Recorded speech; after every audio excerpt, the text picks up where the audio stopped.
Well, I feel like the Spanish Inquisition's been here all fucking afternoon. And I was ready to do a podcast about 3 hours ago. Now we've been fanning around with the lights. Lewis Curtis. Yes. It looks like he's a white lad on this camera because we have not fixed the brightness. And it looks like he's not. And it's the other way around. Curtis, then. Hello. So you are Lewis's mate. Now, Lewis was on... You were on the first one. I was on the first one, yeah, with my dad. Yeah, the original dad. one. Yeah. Him and his dad. What a Chris Get a little as bit well. close to your mic, Curtis. That's it. Let's keep it like that. Yeah, so you won the first one, and we've done a couple since then. So Lewis is my nephew. Yep. His dad is my brother, and you're his mate because of what? So, me and Lewis met, we both had ex-girlfriends which were sisters. Oh, wow. I know. Yeah. What a story. Yeah, so that was it. That's how we met each other. What a start to this The blonde girl? No. Just different one. Well, she's married to a footballer now, isn't she? Yeah, she is, yeah. Are they married? Does he play for Leeds? No, he used to. Did he? Yeah, he's at, Really? I think, you can't remember where he's at now. He's at, where is he at? He's decent, though, isn't he? Good player, very Decent good player. player. You're all right, Yeah. though. Good player. Wow. Yeah. So, and you two, you're clearly not seeing this girl anymore, and he's not seeing her No, anymore. none of us seen each other, yeah. Wow. So I broke up with mine, this last October, I think it was, and he broke up with his, probably it was in about Feb, was it? February, yeah. Yeah, so a couple of months after I So did. the bromance took over the romance. Yeah, 100%. That's what happened, 100%. didn't it? Yeah, From the See? get-go. 100%. First it thing did. I The said girls to him, knew straight away, we can't win this. To be first thing fair, I said that's to what him they was, just say to us, didn't they? yeah. Like, this could Yeah, be the I know. worst thing we've ever done. Oh, God. But yeah, it was... Should have trusted the gut feeling a little bit. So, Curtis, what do you do for a living then? So I'm a project manager for Rolls-Royce, but also modelling as well. So a bit Rolls-Royce project manager, what, in Derby? no, based in Coventry. Oh, yeah. Yeah. So man of few talents, yeah. Wow, so you're obviously intelligent. Well, Do you go to uni? Enough. No, I did a foundation degree. Work taught me there, so didn't have to pay. So Wicked. all right. And you do a bit of modelling as well? Yeah, gets you out the comfort zone. For who? So I've got an agency in Birmingham called Atlantis Models. And what is it? Clothing and stuff like that? Or Clothing or beachwear? whatever they give me, really. Really? Yeah. So you got some six-pack? No. Well, six-pack and a snake. Trying. Python. Lewis, Can you say the person you've just recently done one with? No. You can't say not that. for a I few can't say minutes. You've just done a shoot with somebody? With someone, yes. Yeah. It's a good, it's a good brand. That's fine, so- Have you? Yeah. Male or female? Can't say. Well, both, innit? You both male. You did males and females. Like they were the celebrities that you were with. Oh, no, he's a brand. He's just done one for with. a Yeah, brand. a good brand. Yeah. Big one. Yeah. It Nice. should be game changing for me because Really? modelling could be so on and off. How long have you been doing it? About 2 years. How'd you get into it? Does somebody just? Because I always wonder this. Does somebody just walk down the street and go, "You're a good-looking lad," or "You're a good-looking girl. Here's a card"? It can happen like that. Because that's what it used to be like, didn't it? Yeah, I guess it's social not media for now. me. It was just after lockdown, and I just started signing up for like what they called like test days. Yeah. Shoot day. Like, Yeah. See if you can make the cut, and try to, and got offered it. So Wicked. which was good for me because you know me, I'm not very good with comfort zone. Or I Yeah, at the yeah. start, but now like I think it's something that's definitely made you much more like confident in other settings because it's like you said, it's pushed him out of his comfort zone. Well, it is, isn't it? I mean, Yeah. you're putting yourself out there for scrutiny. Like, Oh yeah, for physical sure. scrutiny. People, Oh, you know, yeah. every blemish and every this Yeah. and every Yeah. that and all that too. And it's probably the worst form of scrutiny that you're going to get because it's people that want to be making money off the back of Exactly. it. And it might not necessarily be that, you know, it just might be that it doesn't quite fit with what they wanted. No. And you, I mean, so So you've got to hack rejection very well, yes. which is okay because I'm fine Yeah, with I that. think But you get judged in the first 7 seconds of someone seeing you, Yeah. which Straight could be away, make or yeah, break. yeah. Depends on what day I'm having, Yeah, of course. what they're having. So Yeah. But yeah. it definitely builds you, doesn't it? Do you mean it? Yeah, it makes for the you group able chat. to, yeah. If I have to post something a bit, you know, not great, Yeah. the group chat will have me. But it's just a laughing games, ain't it? And Yeah. money to be made, so it's fine. So how old are you now? 26 now. 26. Yeah. And I guess it's slightly different for blokes, isn't it? Because I think their modelling career would be slightly longer. Yeah. Well, I don't know. Well, yeah, because males in it's facts that we reach our peak later on. Yeah. Don't Men we? age So, like fine wine. Exactly Hopefully. that. Yeah. it could go either way. Yeah. Generally speaking, Yeah. you know, I mean, I don't know, but you're looking at these top lady sort of supermodels and things like that. They're all of a certain age, aren't they? You're not Yeah. seeing many No. over 30. Yeah, pushing that. Two, yeah. So that's good. So how much time does it take up? A week, a month? You know, what are your commitments to it? So at the minute, I probably haven't been as committed as I possibly can. So am I, Lewis? No. So I'm gonna this year promise myself one good year at it, Yeah. so I don't regret anything. But what does that mean? So, you know, obviously Lewis plays football. Yeah. I understand what that entails. He goes training for X amount of hours a week. He then goes and plays a match at the end of the week, and then they maybe go in the next day and do a little bit of a deconstruction of the game and an analysis and whatnot, and that's it. So, but what does it entail for a model? What is it? For us, we have to go to some test shoots. Yeah. So that's kind of like training for us. Yeah. Probably a few times a month. It's not too much, but a lot of it's down to you. Like same with football, a lot of it's down to the way you train and stuff. Yeah. So yeah, the more you put in, the more you get out. Right. But at the minute, I'm And not does really it pay putting- decent? It depends on the job, but yeah, it Yeah. can. So this sky's next your one that you limit. can't really talk about, that Yeah. could be a game changer financially Yeah. or just Well, exposure-wise? That was 4 figures, which Wow. for 4 hours is not bad. Wow. That's good. So more of them, and yeah, And I that guess- that one's good for. It'll be good for exposure as well. Yes, Do you mean, because once obviously you're it's in a with big- one brand, it kind Yeah, of exactly, It's a yeah. revolt. It's You like see football that a lot, managers, yeah. isn't it? It's sacked Yeah. from one club and then they're in it's another like a club. CV. When they really. take all the players with them, so Yeah. yeah, it's Yeah. Wow, Good thing. exciting. So what's the worst thing and what's the best thing that's happened on a shoot or something like that? Have you Ooh. got any horror stories or anything amazing? No horror. No stories, horrors yet. But I've got a few for some of the friends over which I've got in the agency. Their first job, I remember it. My agency put on their group chat calling out anyone who's available this day, not knowing what the job is. It was they had to pretend to be gay for like lube and stuff. For lube? Yeah. Oh mate. Oh, a lot of them got there and went, "Well, I ain't doing this." But Did actually no people, way. yeah, mate. What was it? A That's porn so site? Porn show? I was just fucking hell. It was like sex toys and whatnot. I was Was thinking, it? Oh, thank God I didn't. Imagine put you did myself that down, to 'cause that. You know, I would have hated that. Yeah. Yeah. Wow. Well, I guess I don't know. It's acting in a way, isn't it? It is. It's acting. It is. Yeah. So you get So if on the like pay's acting, good, acting training. Mate, days and I'd get everything. fucking lubed up for 4 figures. Would you be on it? Come on. I would I don't get think that one was. lubed up. Mate, I don't think that one was That at was all 2 either. figures. Yeah, probably. 99 quid, mate, go and get lubed up. Wow. And I guess that's where a lot of the money would be made for a good-looking bloke Yeah. with the yeah. gay kind of community, wouldn't it? Yeah. You know, loads of blokes that are doing stuff on Oh, OnlyFans yeah, that aren't gay, My and that's where the DMs money's now coming are from. like Yeah. 80% women, yeah. and then I'll get probably 20% men just trying it, thinking no. But So what are you on Instagram? yeah, Instagram. What's your Instagram called? Curtis J Jones. Curtis J Jones. No hyphens, no spaces, hyphens, nothing like yeah. that. Someone took my name Curtis, so I couldn't have that. So you had to put your Didn't really want initially. numbers in it. Nah. Yeah. Wow. So, in terms of social media presence, and what else have you got? You got yourself a TikTok account? I Do have you got do a YouTube? TikTok You have? now, yeah. Is that same thing, Curtis J Jones? No, that has got numbers in it. It's Curtis 456. Only recent to it now though, but just trying, Yeah. having fun with it. Yeah. Look, I'm an absolute believer that I think TikTok's the greatest social media platform. Oh mate. By a country mile, for growth and exposure. Yeah. But you've got to figure out what it is, because it ain't Instagram. I was saying to the young lad that we did the podcast with yesterday, Callum, think about Instagram as the shop front in Harrods. So Yeah. it's beautifully done. It's taken weeks to craft. They've got all of the perfection. Now, Yeah.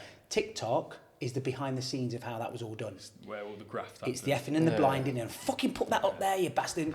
That's they're the two things, and a lot of people use TikTok in the same way that they use Instagram, and they're totally different things.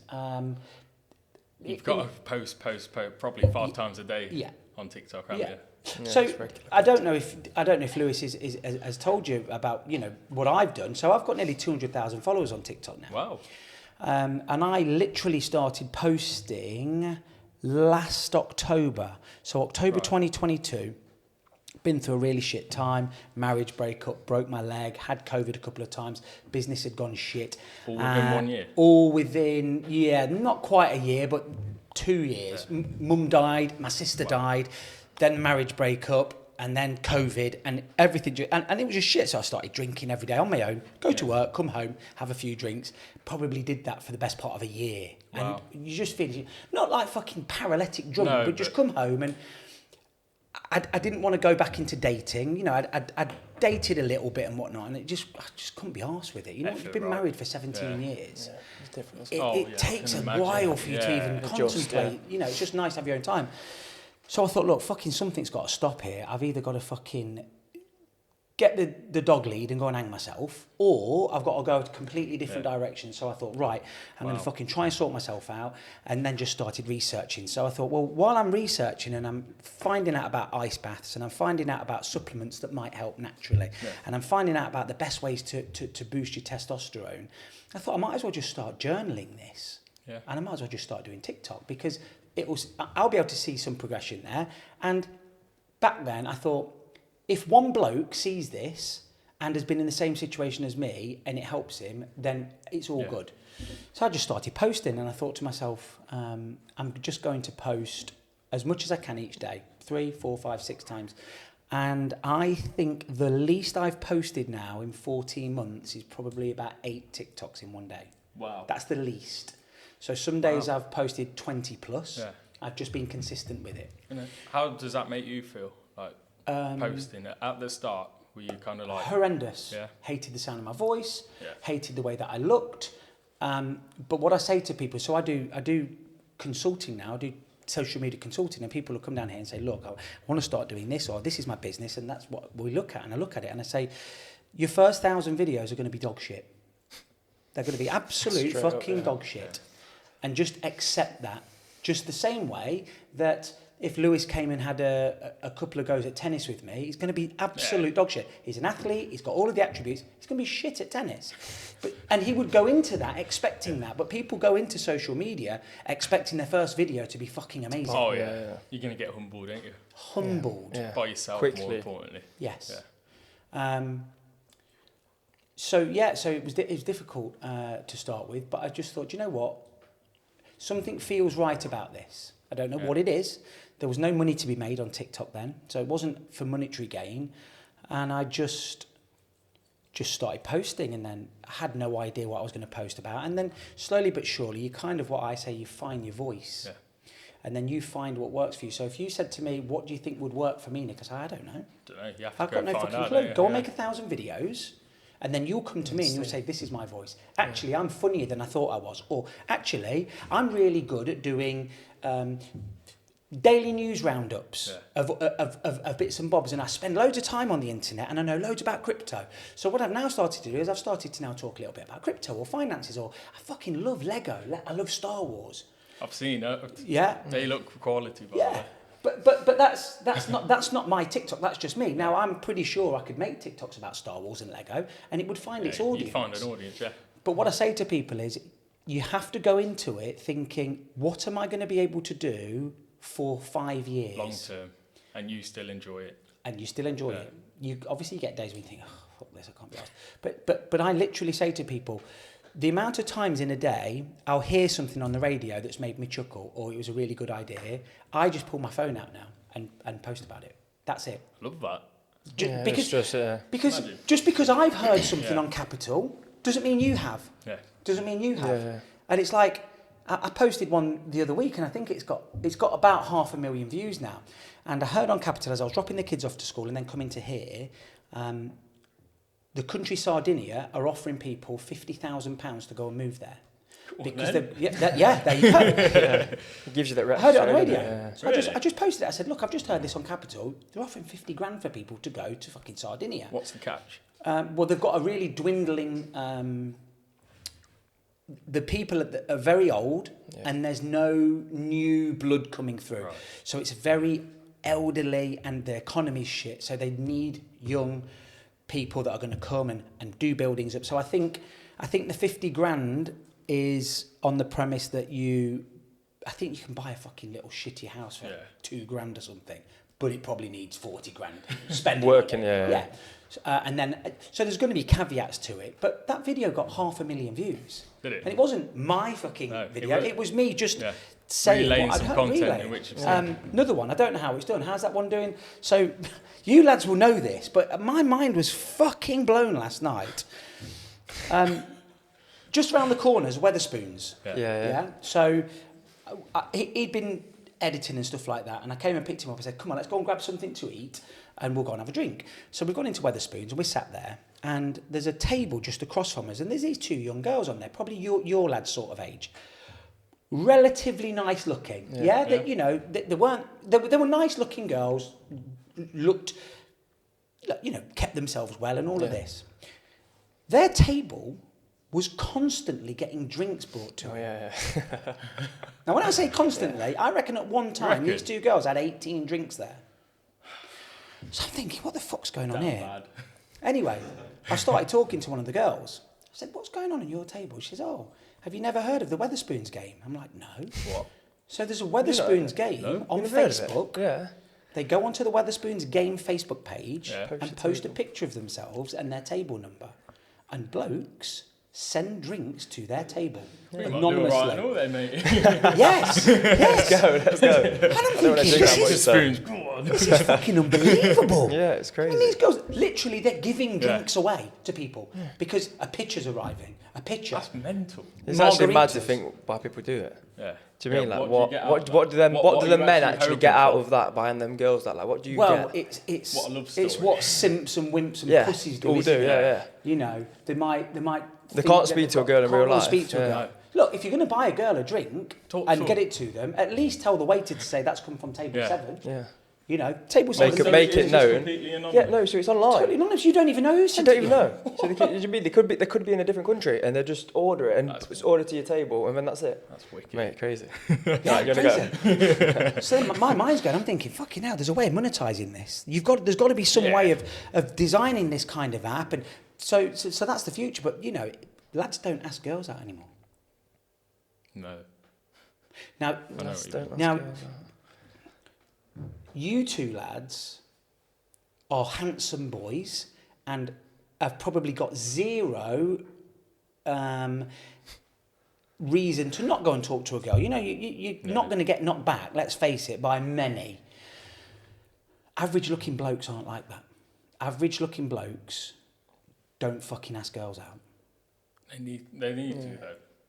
Because if you don't actually it's hard. talk Do to you a mean girl, for a lot of people it's hard though, isn't it? Do you mean actually it's going? really Do you mean it's like like people don't know how to deal with rejection. So like if you're going up to a girl, like you're putting everything onto like her saying yes or something, and she says no, and brutally like that crushes a lot of people. Do you know what I mean? So it is a hard thing to actually get up, like grow the balls to do it. So if you 2 lads are in a club, do women just come up to you? Because I think it depends. So obviously we have just spent this hot last summer, like both of us went off the rails a little bit, like completely. Did you go to Ibiza with Lewis? Yes. Yeah. He did. He went to so he went on Ibiza with me. So we went into I was at a place in Nottingham called Sky Bar. So our 2 friends like run the place on a Saturday night. It was called Breathe. So we was pretty much in there. Week in, week out, every Saturday. Do you know what I mean? So we were pretty like well known in there, so it was kind of easy. Do you think he should be a politician? It was never. I asked him what happened, didn't I? Did girls come and talk to him? And now he's giving me his fucking life story about this nightclub. Just giving everything. Sorry, what was that I asked you, Lewis? Back in 2017, right? Yeah. I think it depends where you are. Do chicks just walk up to you and say, I think you're fucking gorgeous, can I have your number? Or you Snapchat or whatever they do? Yeah. They do it. It's happened before. Yeah. Of course. But I think it's a weird age now. Like there's a lot of women that are like, do you know, because obviously we've got this movement of like feminism, like, out. Do you mean? And they're very much like, you've got to come and speak to us. But obviously, then you get a few girls that are like very open with it and just will say what they feel. Yeah. And I also think different cities as well. Yeah, Yeah. definitely. Like different cities. As soon as you What's go the to like best city for pulling then? It ain't Loughborough. 100% it's not Loughborough. Is it, Ben? Go on, Ben. Come on, have a little word. Ben cleans up in Loughborough. Put a seat up, Ben. Come on. Best More city? north, more south. What do you reckon? Because you do Manchester and stuff, don't you? Well, so obviously Northern, I think, is a place. They're very much more like welcoming, Yeah. and they're very much It's like more Newcastle, fun. Yeah. Manchester, them, Yeah. Liverpool. They're all very much like you can go into a club and you can actually have a conversation with girls. Yeah. Like it's very much. Where it's more Southern. Do you mean I've not had it too much, but you tend to think that like the girls are a little bit more. Like Gold prestige. digger. Yeah, a little. Yeah. Like, they've got a little bit. I'm not saying it is a general thing, but yeah, I would It's just say what you get yeah. from I the would say that. conversations. Like more that as a rule, even like I know it's different, but men more welcome Northern. Obviously, there's more Southern people. They've got like there's a stigma attached with Southern people. I would say.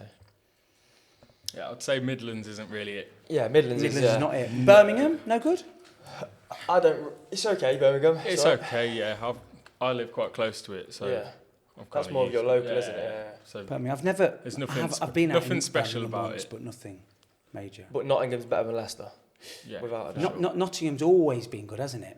Yeah, I think the Nottingham is ratio's good, always yeah. been slightly more in favour, hasn't it? Yeah. It's what they've always said. I went to Nottingham Trent University 300 years ago, and they used to say, oh, it's 7-1 women to blokes, Yeah. which is bollocks. Yeah. 7-1. Yeah, it's something outrageous. Do you know what I mean?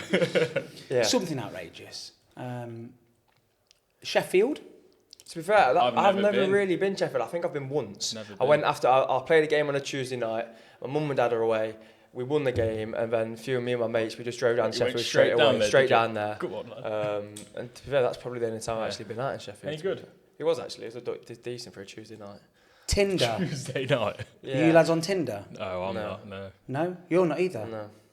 Never Why? use a dating app. Never. No. To be fair, I went on Hinge a little bit this year. To be fair, I'd I'm off only it say- now. I only say you did it for a bit of fun. yeah, it was just a bit like Just to to be fair, pass time. Yeah. Two of my mates were like, "Just get on it, Rosie. Just get on it." So I thought I'll go on it for a little bit. And do you mean it was? It's do you mean it fucking was weird alright? someone else being called Rosie, But- isn't it? Isn't it? Rosie. It's so Oh, weird, yeah. because I'm Rosie. Hair Rosie, yeah. Yeah. I've always been Rosie to my mates. And Rosie. Oh yeah, he's Yeah. Rosie. Yeah, Tinder's the pits for average blokes. Do you reckon? The pits for average blokes. Yeah, I mean, bless them. I've had some mates before, and they've not had a single match in 6 months. Is that bad? Is that? Yeah. Oh my, yes. Bro, yeah. Not a single match. Not So one. that means that Oh, you've right. like- What, so you got nothing in common when you put. no. Look, This they don't person like has you. just they've No, not even so swiped on swipe you. right, so they've seen their photo and thought, nah. And done. like, At what point do you delete it? That's you see the thing is, and the thing with these dating apps, all it is a money making business. Yeah. So what happens is, you'll go on the free, you download it and you get this free option, and you can swipe 10 a day, but Yeah. then you can't see the people that have liked you. They're greyed out, and Why? Yeah, because they it's want you to money. upgrade. Oh, right. Oh, so it says monetary, isn't it? upgrade $7.99 a month, and you can see everybody that's liked you. Unlimited, like, Hey, yeah. put them up to talk to girls. Yeah. Oh, it gets better. So you go to the £8 a month Yeah. one, and you see all these girls that like you, and you might like some, you might not like some, and then you get nothing again. Nothing comes through for ages. You're thinking, fucking hell. So then you can upgrade to the gold membership, and you get priority, and then there's a platinum, and then you can buy super likes and all this kind of stuff. So I know some blokes that have spent hundreds and hundreds of pounds. Really? And that's Yes. before the first date. That's just so that just they to get get seen. That's just a talk. It's Yeah. not even talking. You Oh. know, you'll only talk. So let's say I'm on Tinder and I see a picture of you, and I either think, yep, he looks handsome, or he doesn't, and I swipe right if I think you're handsome, and left if I don't. If I've swiped left, that's it, never see you again. If I swipe right, Yeah. if you then swipe right on me, then we match, then we can communicate. So when I'm talking to some of these blokes, they've not had a single match in 6 months. So that means they're swiping right on everyone, and not a single person has seen that like and thought, actually, he's nice, and I'll swipe there. And it's because 90% of the women are all going after the same 10% of men. Yeah. The handsome blokes with the six-pack, sitting on a Lamborghini, all of this kind of stuff. Okay. And because these blokes have got so many options, they're cheating, they're doing this, that, and the other. Oh, yeah. So Oh, now all of a of sudden, course. all men are shitheads. But it's not all men. It's just the 10%. It's just the 10%. Yeah. And let's face it, when you've got 150 women a day throwing themselves at you, it'd be hard not to be a bit of a dickhead, wouldn't it? Get to your head, wouldn't it? It would get to your head a little bit. I was saying before, could you imagine being someone like Brad Pitt or Leonardo DiCaprio in their heyday? I'd be more like a DJ wherever Khaled. they go, they could have any woman in there at the drop of a hat, and not only that, these women are throwing themselves at them. Could you imagine not becoming an egotistical? Oh, I'd be getting some bad cheat. press. I reckon. It's hard. How difficult But I would reckon that that's be? just been. You're human. You make mistakes, don't you? So, Yeah. But Yeah, I was thinking. it's there. You see, media Tatey said everywhere. something on one of the things that I actually quite liked it, and he said, "To all you married men and women out there, the only reason your man's not cheating on you is because he's not got any options to cheat.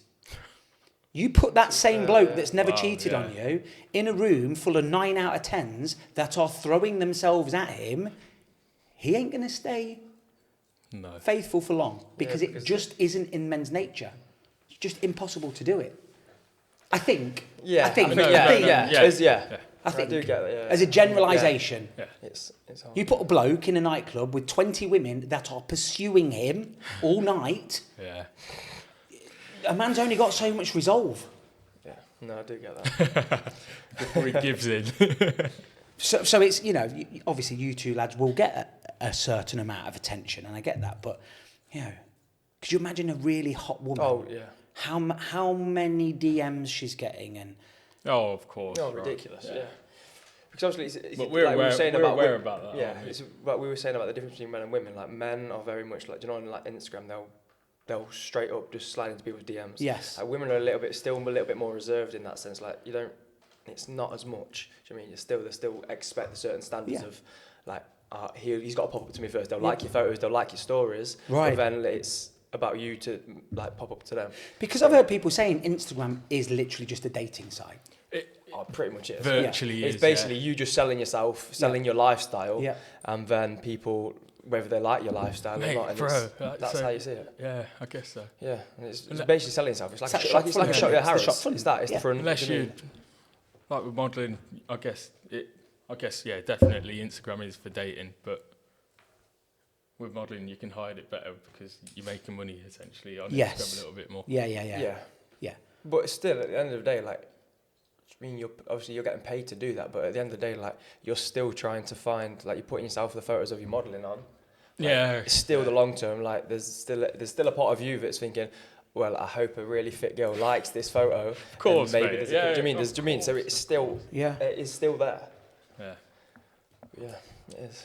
Yeah. Do you reckon everyone does that for that reason, slightly? What Instagram? Yeah. Just Instagram as a whole. And look, unless they've got a Lego club that they're taking pictures of, or for if they put literally, if they're putting your photos on yourself. Do you mean that's some what you're doing? people put all the cars and stuff on there, don't they? Yeah. But ultimately, it's a flex. Of course it is. I'm It's all flexing about, something. I'm really good at football. I'm fucking amazing at Minecraft, and I'm gonna promote myself on That's that. it. Yeah. Which I think is one of the reasons why something like TikTok has taken off so much, because that's not like that. And I think people have got over this idea that everybody looks perfect and happy on Instagram, but the reality is they're not. TikTok's great for reality. It's real, isn't it? It's real. It's real life. It makes me laugh every day because you don't realise how funny everyone is in Yes. the whole world, do you? No. There's some funny people. And we're all in it together. It is real. TikTok. It's real. Instagram Reels is becoming better than TikTok, isn't it, Benno? Is it? I mean, oh my God, yeah. I mean, some of the stuff. So because Why has he pulled that face then? They both started looking at each other like... It's unbelievable. Every time, Yeah, it'll just like, Nick, look at that. And it's somebody killing somebody, beheadings, motor crashes where the woman's been decapitated. It's just absolute gore fest. Twitter's awful for Yes. that now. Twitter, I don't know what I think Twitter's my algorithm I've favourite got now. Twitter, Twitter. I do like Twitter. Yeah. Twitter's good. It's always been... But TikTok's going the other way now. They're censoring so much. Yeah. I mean, I've had somebody messaged me the other day.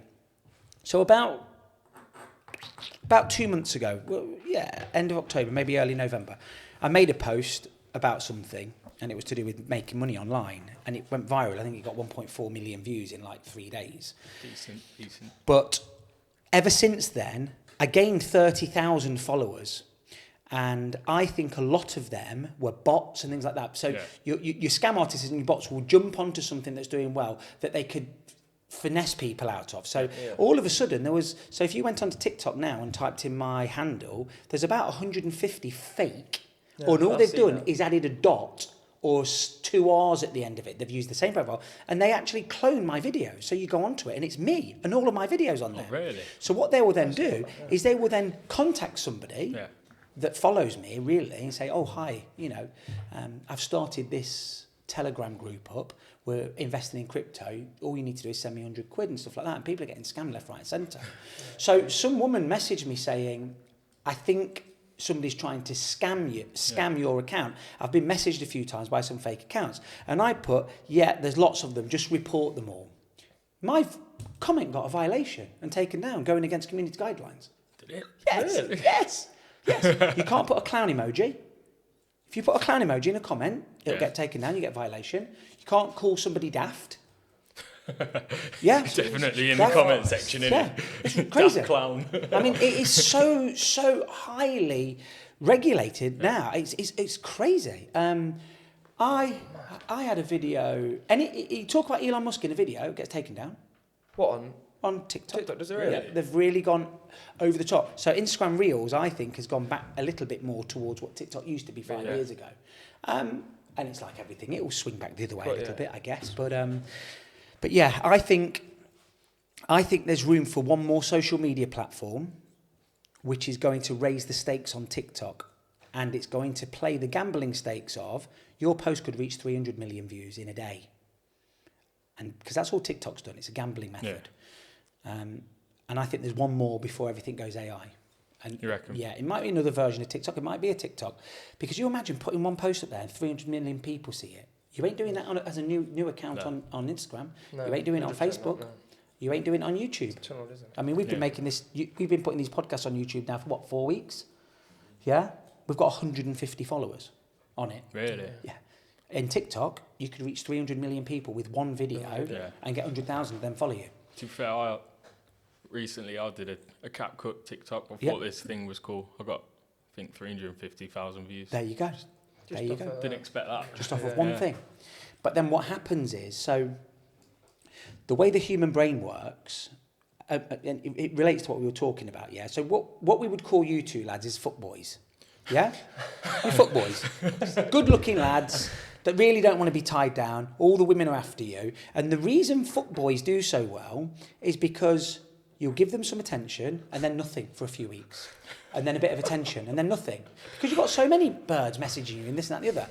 And they keep going back to that because it's this dopamine hit that they get when you send them a message or you contact them or whatever. We've got one, haven't we, from last night? Here we go. And then you leave them. So if you talk, a lot of women will talk about, I don't like men, they're too nice. They message me every day. Good morning, I love you, or blah, blah, blah. They're not interested in them after a while. They want the bad boys, the ones that treat them nice for a day and then ghost them, don't hear them. Yeah. And that's how a gambling machine works as well. So you put your pound in and you go, boom, nothing, foot, boom, nothing, foot, boom, yes, won a quid, boom, nothing,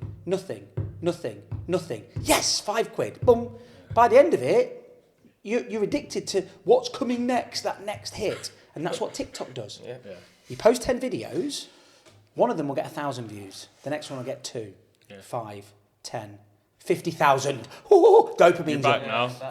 And you can see that no matter the size of anybody's TikTok. So you go and have a look at someone that's got 3 million followers and you look at their account and it will be 300,000 views, 1 million views, 20,000 views. Their dopamine spikes are the same as somebody that's only getting 50 views, 10 views, 200 views, 50 views, 1 view, 300 views. Yeah. And that's all it is. That's how their algorithm works. So I say to people, just stay consistent with it because you never know. You're only one video on TikTok away from changing your life. That's how you got to look at it. But that literally is it. Yeah. It literally is it. You keep consistent, you keep making your videos, and you're one video away from changing your life. Now, that doesn't always mean in a positive way. Oh yeah. No. Because it could change your life in a negative yeah. way, depending on what you've done Everything or what you've has said. highs and lows. Yeah, yeah, but I mean, it could wreck you. Yeah. You know, so if you're posting things, just be very careful. And I always say to people, you're going to offend somebody. Yeah? Oh, yeah. You're never going to make a post where you've not offended somebody. Just pick who those people are going to be, who you're going to offend. Yeah. So, you know, if you work for a company and you're not allowed to talk about certain things, if you talk about those certain things, you're picking a fight with people that are going to effectively sack you. Now, if I pick a fight with somebody that thinks that dinosaurs didn't exist, I'm going to offend them, but there's no real ramifications there, is there? Yeah, all of that kind of stuff. So your post will offend somebody without a shadow of a doubt. Not everyone's going to like you, are they? No, they're not. And your job is not to do that. Yeah. Your job is to go, there's 8 billion people in the world. I like picking my nose with a straw, so I'm going to make videos about me picking my nose with a straw. And I reckon there's going to be 1,000 people that also like watching that. There must be a few. Of course there is. Yeah. No matter what you can think of, somebody will watch it. I've seen people doing TikTok lives where they're just sleeping. What's that about? The camera's at the side of the bed and it's just somebody sleeping. And people watch them. They've got like 1,000 viewers. Crazy. It's mad. Anything you can think of, we'll do it. But you've got to make sure that what you're doing is what resonates with you. For sure. So, Lewis, football then. How did you get on yesterday? Did you play? Yeah, we drew 1-1. 1-1. So where are you in the league now? Are we third or fourth? But we've got a game next Saturday. Big game. Is that a game in hand? No, it's so Harbour at the top at the minute. They won yesterday. We were winning until the 94th minute and they scored an equaliser. Not particularly good. But yeah, next Saturday we've got Harbour. And where have you got to come to go up? First to go up automatically. That's to win the title. And then it's second, third, fourth and fifth at player playoff. Right. And then you can also go up as well. Yeah. But if we win next Saturday, we go top. Okay. But Who's it against? Harbour? Harbour, yeah, next Saturday. Away or home? At Harbour, yeah. And then Boxing Day, we've got Loughborough Dynamo at Loughborough Dynamo's ground. Where's that? Down... Newton Fallow State, literally down there. Don't know, come past Sainsbury's, all the way straight up that road. And straight over, and then it's a little left. Near where Corn used to play? No? I'm not sure. I can't remember exactly. I had to Where describe would the where it is. playoffs be played? Like the finals? Home, it depends. Obviously, you'll have a home leg, away leg, and then I don't know where they played last year. I don't know if they play it at one of the grounds in the league or they move it. I don't know. Just at a neutral It would ground. be great if you win that league, right? Yeah, I know. After being promoted. Are you in the... Would you be in the league that Cole Villa in then? Yes. Because they've like beaten decent teams before, haven't they? Cole Like, Villa are a very good side. Are they good? Yeah, very good side. Yeah. There's some good players. So what's that? Vanarama? No, so that's just step 3. So that's Northern. I think that's the Northern Premier League. So then and step 3, then step 2? Step 2. And then step 1 is the National League, which is obviously one Notts County got promoted from last year. Right. And that's League 2. So if you went up, Yep. you're potentially 2 leagues away from League 2. Yes. Yeah. Potentially, yeah. So Wrexham went up from the National League, Yeah. and they're in League 2 now. Yeah. Wow, that's amazing, isn't it? That is mad. So how many goals you scored this year? 15 so far. 15. You've Yeah. scored some bangers, haven't you? I keep Yeah. seeing them He has. on Twitter. Yeah. I Fucking can't score left- tappings, that's the only Left foot problem. rockets. Yeah. It's Yeah, the, but it's look, the they're- games in which I don't go to, in which Yeah. I'll see you halfway. The worst one we played Corby. And I've seen the Corby ground because right opposite is some tennis bubbles. yeah. They're tennis yeah, courts in there. yeah. So it was playing at home, and like this one goal, so the ball's come over the top of me. It's behind me. I flicked it with the back of my heel over the defender's head, volleyed it in. He's missed that one, which is a good goal. And then also they didn't have that on record that game, so I missed that one. And then I've picked the ball up on the halfway line just before half time. There's 3 defenders. I go past all of them, sit the goalkeeper down, chip him over him. He didn't see that one either, so obviously I couldn't show him. So he just misses them on the goals. Always. I just have to believe him. I don't. Honestly, I look on the Twitter thing, and I don't think I've seen a shit goal. No. It's all fucking shot from outside the box into the top corner. I just wish the camera in which they had zoomed in. Yeah, it's rubbish, isn't it? Yeah. It's hard to tell who it is. Yeah, it's hard. It's hard to tell. My mum and dad always say, like, I can't see who it is. Can't you guys invest in one? Like, It's non-league, do you mean? So it's Yeah. like, for what they're going to gain money, monetary-wise out of it, it's not worth No. it. Do you mean? No, A VO, you have to pay like, I don't know if you pay a subscription or you pay for the camera. We'll and then you do it we'll get yourself. one of our cameras up There there. we go. Yeah. Sort of, there we go. It's better than what they've So got, a lot isn't of it? people do actually bring the cameras Oh and yeah, stuff, so don't obviously they? we've got a photographer there and stuff, but Yeah. it's Good. You I think just would you If a League One team came and wanted to sign you, would you sign for them now? Well, Because you were umming and ahhing, weren't you, a few months ago? You're so like, I'm a bit fucking pissed off with football and I want to do something different. I don't know. It's for me, like, obviously what happened when I was younger with my stomach problem. So, like, I've kind of transitioned out of just the mentality of being a footballer. Mm-hmm. Do you mean, like, don't get me wrong, I love football. I love, obviously, playing. I love keeping fit. I actually love the buzz of, like, scoring goals, creating things, winning. But I don't know. I feel like just because I had my freedom taken away from me so much, now that I'm getting older, I enjoy it for what it is. But I still want my freedom. Do you know, when you're a footballer, do you mean, like, you're tied down for, obviously, you've got pre-season, which couldn't start in June, July. My fucking heart bleeds for him. This is what you don't understand. Everyone says this thing. Everyone says this thing. Like, you see all the glitz and glamour side of football. You don't see all the shit that goes on. And there's a lot of shit. Yeah, they get paid well. But do you mean you're going out in front of 25,000 fans, 30,000 fans? If you're playing shit, they're fucking on you. They're absolutely hammering you. You go on Twitter, you're shit. Obviously, all these things. Everyone doesn't see that side of football. No. Like, you also don't see the agents side of football. Yeah. How they can treat you. You don't see how, like, at the end of the day, football's a business. So if, like, you're playing well, you're a valuable asset to the team. You're playing shit, you're not a valuable asset to the team. And you quickly, do you mean? And people forget that it's human beings. That fast as and well things change. Football. Do you mean? So, like, you can be like the.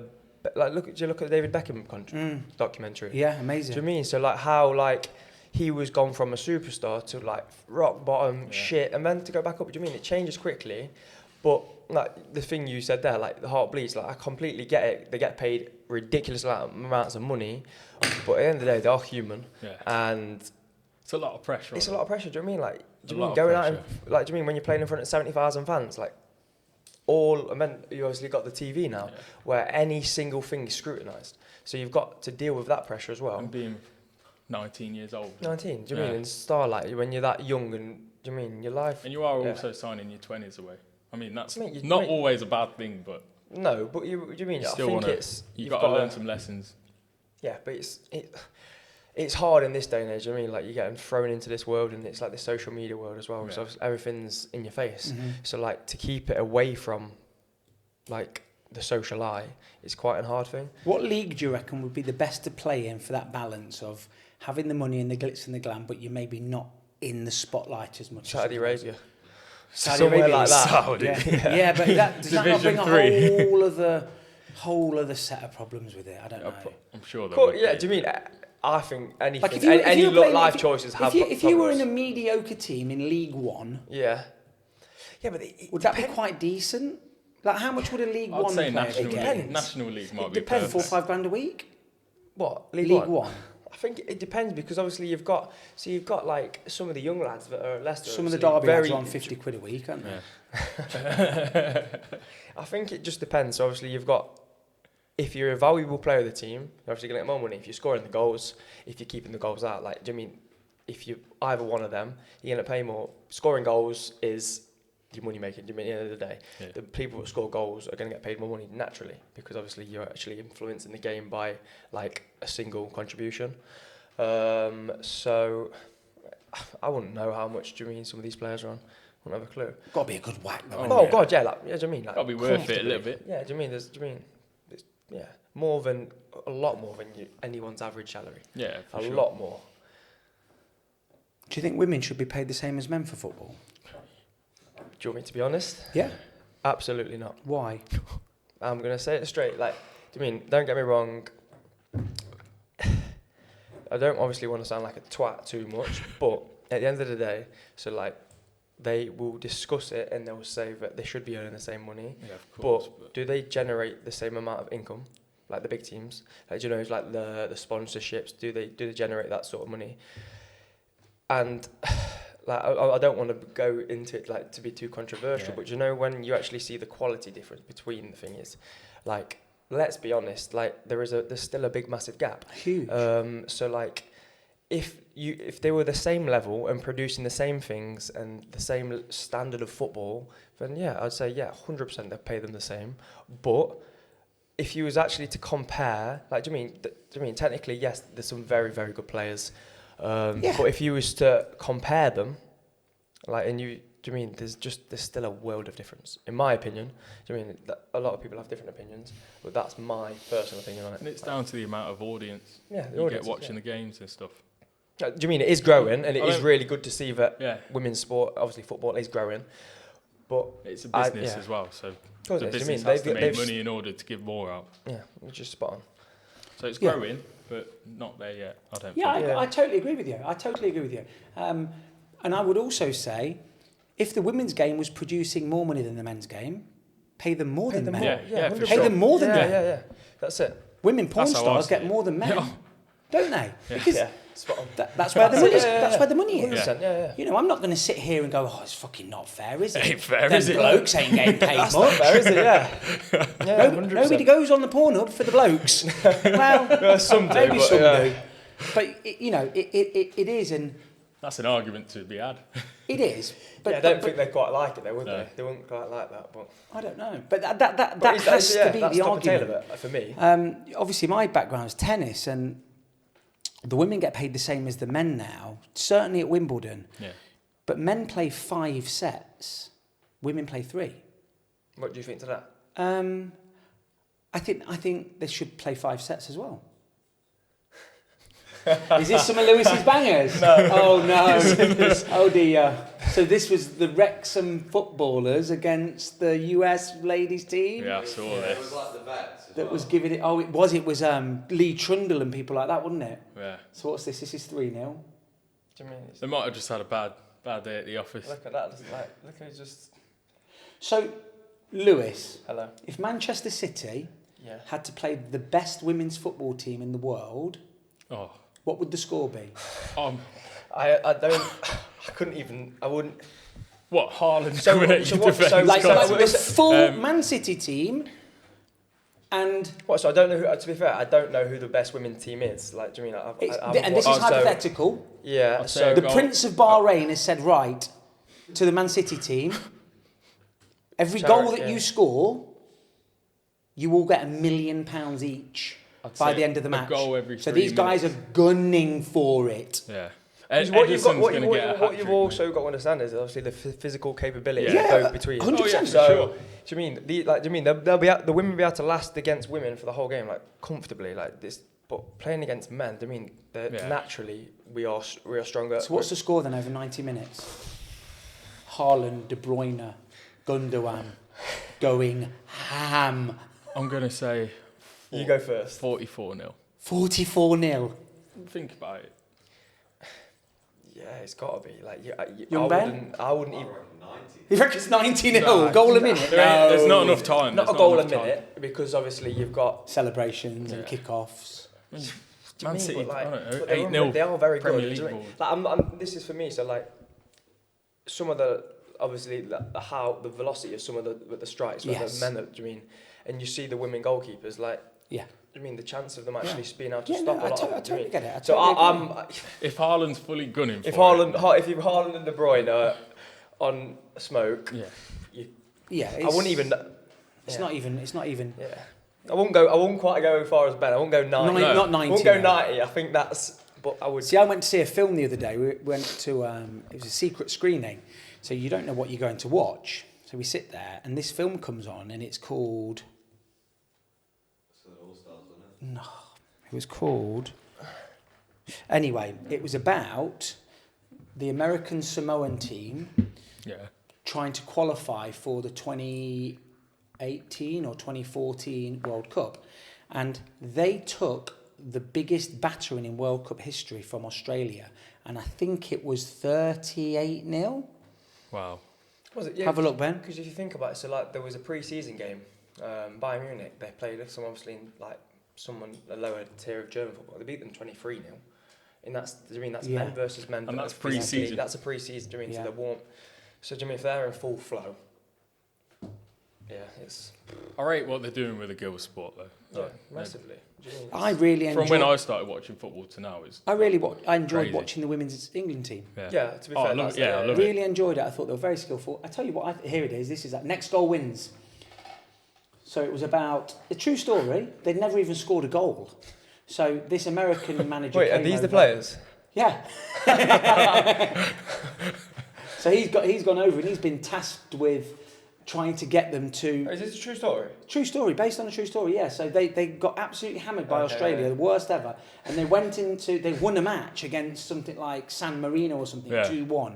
And it's like the greatest thing that's ever happened to it. But yeah, so I wouldn't recommend the film. Oh, you would? Absolutely. It's one of the worst films I've ever seen. Big budget. In actual fact, we came back, Meg and I came back after we'd watched it, and we walked out. We left about 45 minutes in. We just said, I just can't do this anymore. I've never walked out of the cinema. No, I've not. It's the first time I've ever done it. And it was that bad. And we were looking at some of the reviews on there, and somebody put on there, I'm an atheist, but this film has turned me towards God. It was that bad. It was so funny. But yeah, so you can Google what it is. The worst men's World Cup match is Australia against this American Samoa, and it was something like 31 nil. I wonder what the odds on that. And at the start of that film, it shows you that match, like live, the goal, and it's just boom, goal, bang, goal, bang, bang, bang. And you're just like, wow. So yeah, you could understand that. But you know, coming back to tennis, Serena Williams has gone openly and said if she was playing in the men's game, she would struggle to be within the world's top 600 to 700 if she was playing against the men. It is a different game. Our bodies are different. Do you know what I mean? Here they are. So here's the goals. This is live. This is Australia against this Samoa team. Is it corner? He's got to keep doing it. Wow, good defending. Tapping. Wow. The defending's great. Just not, oh wow. Keeper's got to go. Keeper's got to go. I mean, it's literally it's 31-0. Look at this. Home or away? I don't know where it looks like it was away to me because I mean the pitch that they had where they were, it didn't look. Oh, imagine how the keeper must have felt to let in 31. That's exactly what I'd do. He's gone.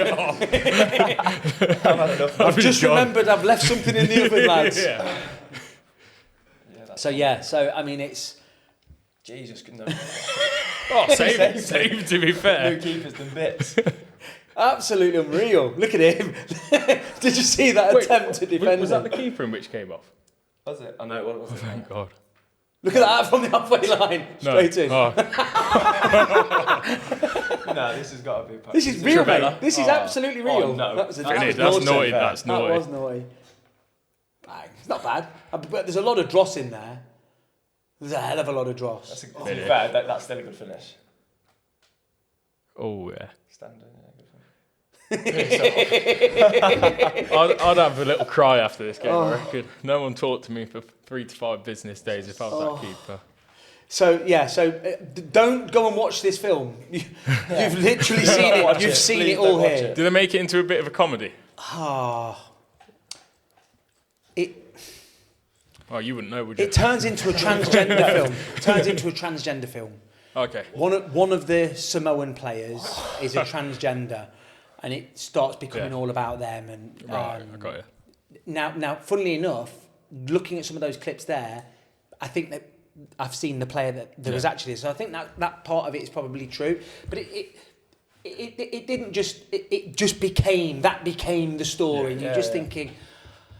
You don't need to be shoehorning this into this because the story is this absolutely dogshit team that's just been beaten 31-0. Yeah. This bloke's been tasked with trying to at least get them to score a goal, and then they've gone on and they've won a match. They've won one match, and it was something like that. Yeah, you know, and great. They had a transgender person in the team. Fine. It just everything just became about that person. Here we go. So.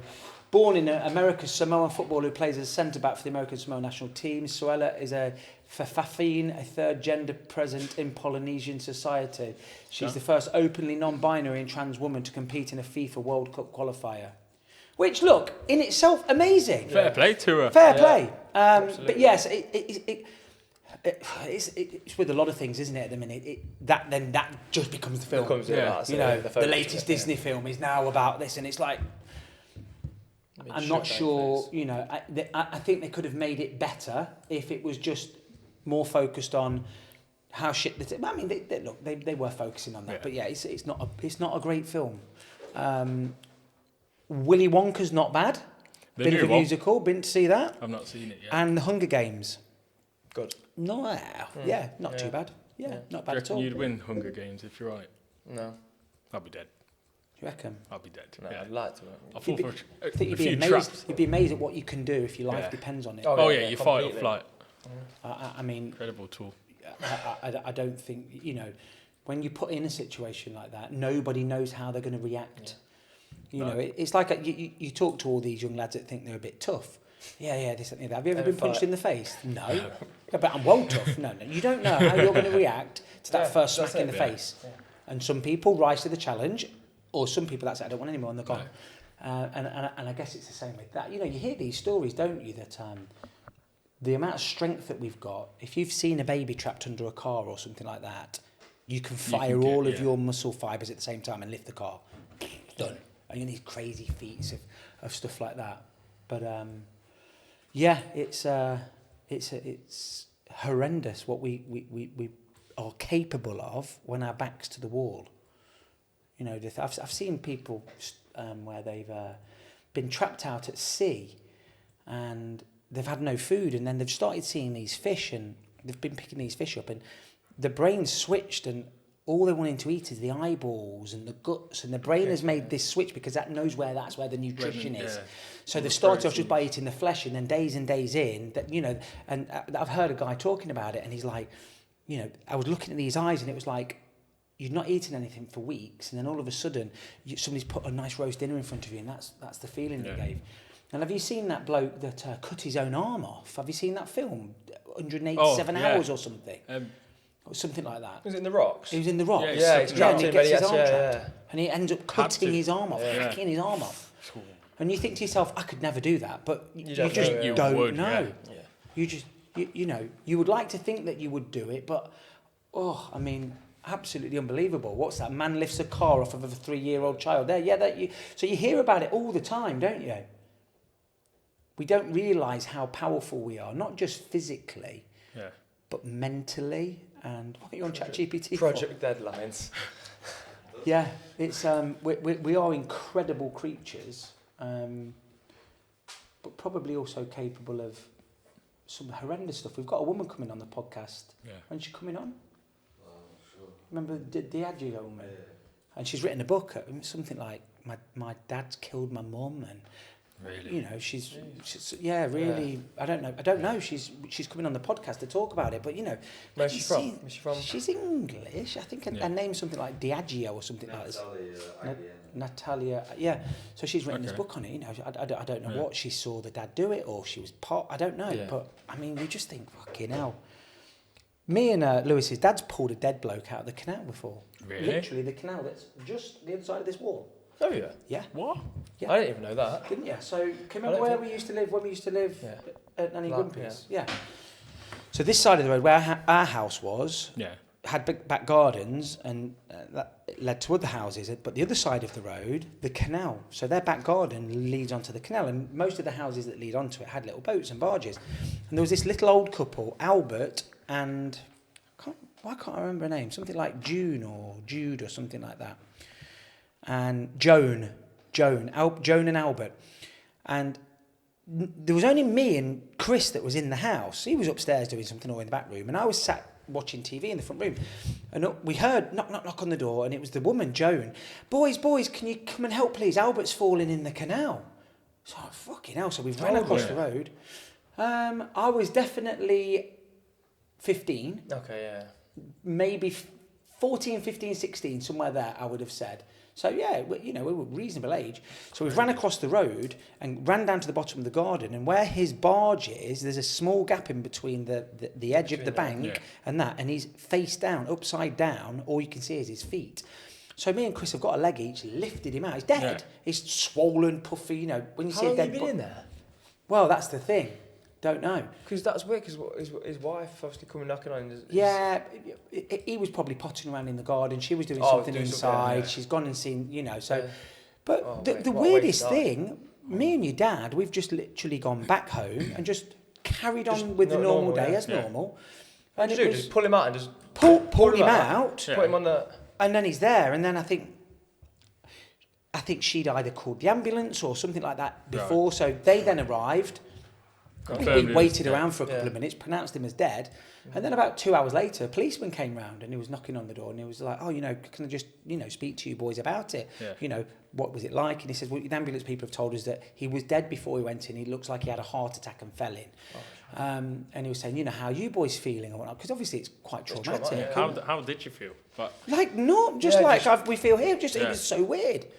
Didn't affect us in the slightest. In fact, didn't even think about it. I've never heard that. Yeah, you ask your dad about that. Yeah. Albert, he's a big bloke. He was probably mid-80s, had a good innings, but just falling in. But I mean, imagine if you've fallen in like that and you were alive still. That's what I'm saying. It must be a horrendous One of the worst deaths, surely, drowning. It's like claustrophobia mixed with drowning. Yeah. Do you know what I mean? So you can't move. I've always had that kind of fear of, imagine you go into the swimming pool or something like that and then it freezes over at the top and you can't get out. It's just there. Yeah. You see them. I saw somebody die. I think it was probably on Instagram actually. They cut those holes in the ice. Was it the woman? The woman jumping swimming in? No, they cut these holes in the ice and they go under and swim. And this woman lost where she was.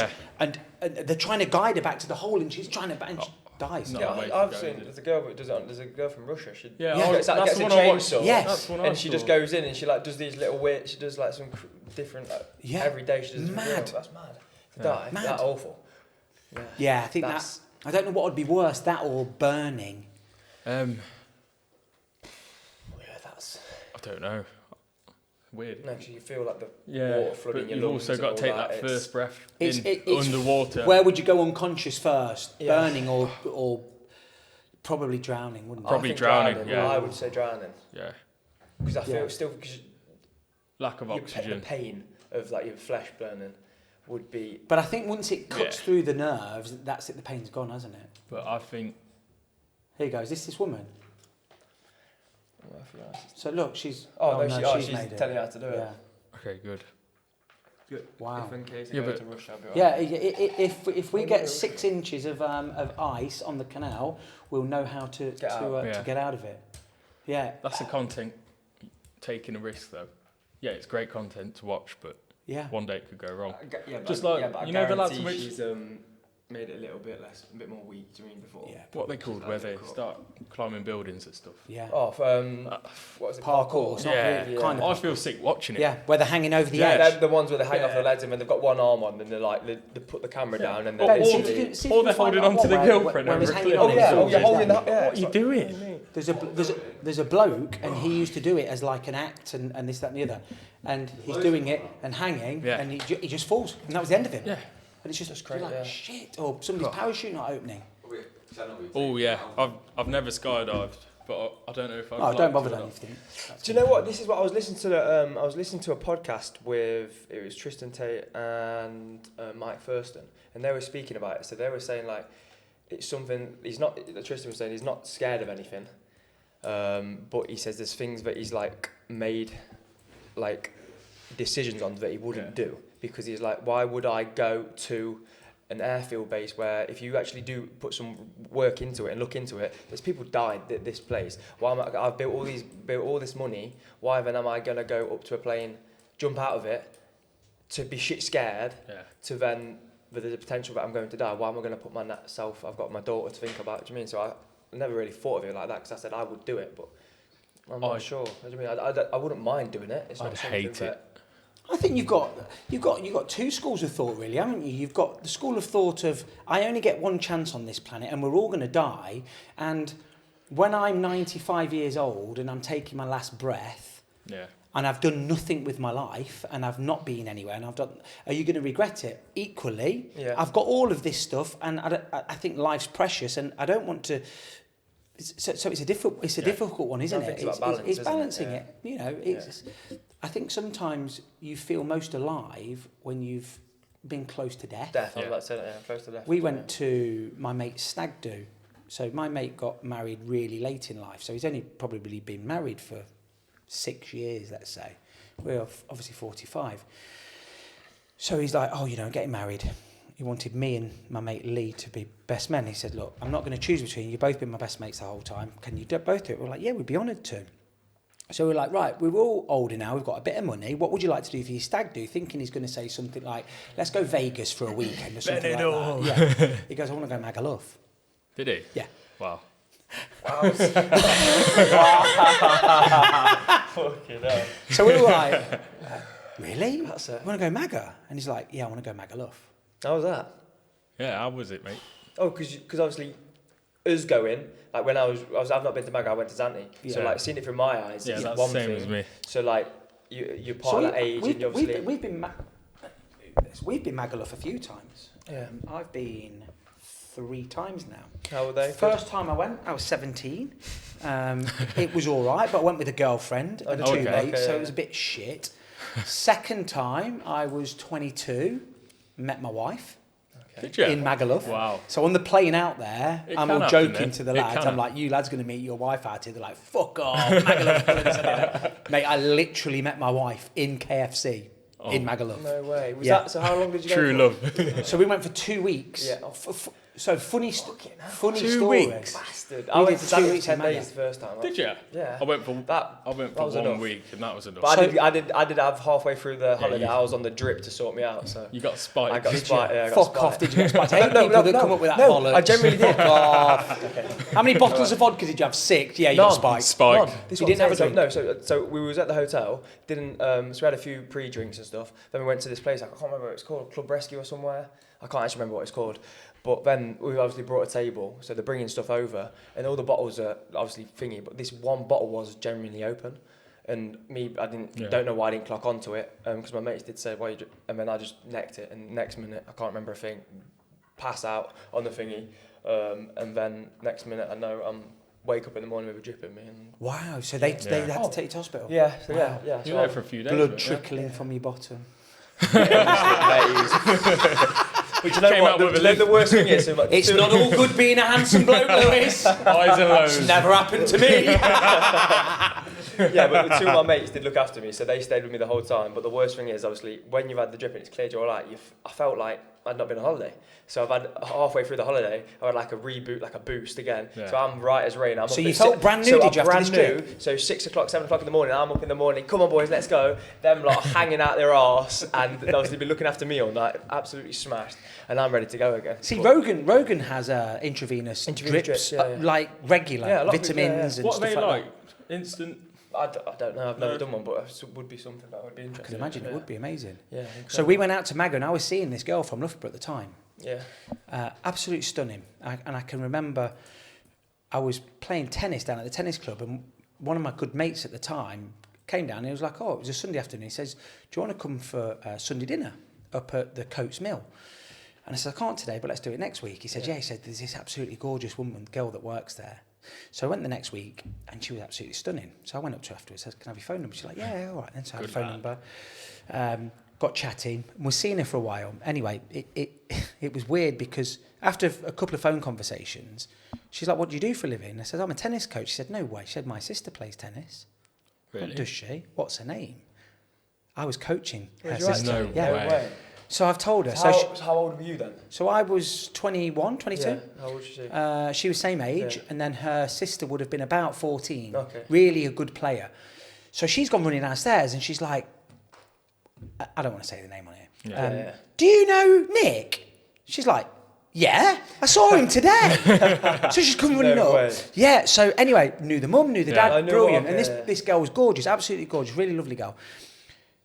She'd booked to go to Magaluf with her mate before we'd even met for 1 week that fell in between our 2 weeks. First or second? So it was kind of like we were there for 3 or 4 days, then she was there for a week, and then we were still there for 3 or 4 days afterwards. So I'm really liking this girl. Do you know what I mean? I'm really liking her. And I've said to the lads out there, I said, on the plane out there, I said, look, I'm not cheating on this bird. And they're like, fuck off, Rosie. Maggie, yeah. We're going Maga, you come on. I said, look, this girl's decent.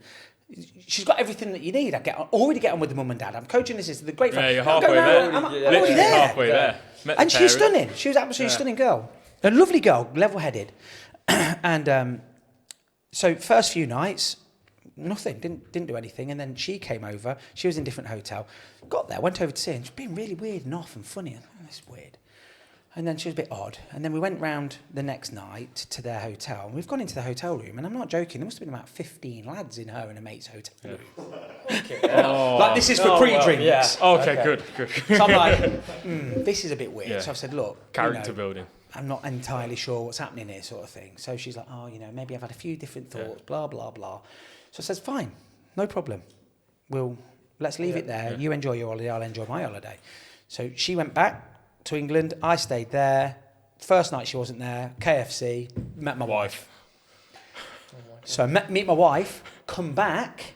Yeah. This girl's on the phone, look, I made a real bad mistake. I do really like you, I want things to work. And I'm like, what do we do? So I've kind of got two girlfriends at the same time. Then I've gone over to Northern Ireland to meet my wife. Yeah. And told this one that I'm going on some tennis coaching course. Turned my phone off, and then luckily I turned my phone on after being in Northern Ireland, and she's dumped me. That's it. And you could the voicemails were getting progressively worse. Hi Nick, you all right? Yeah, let me know when you're back. Da da da da da.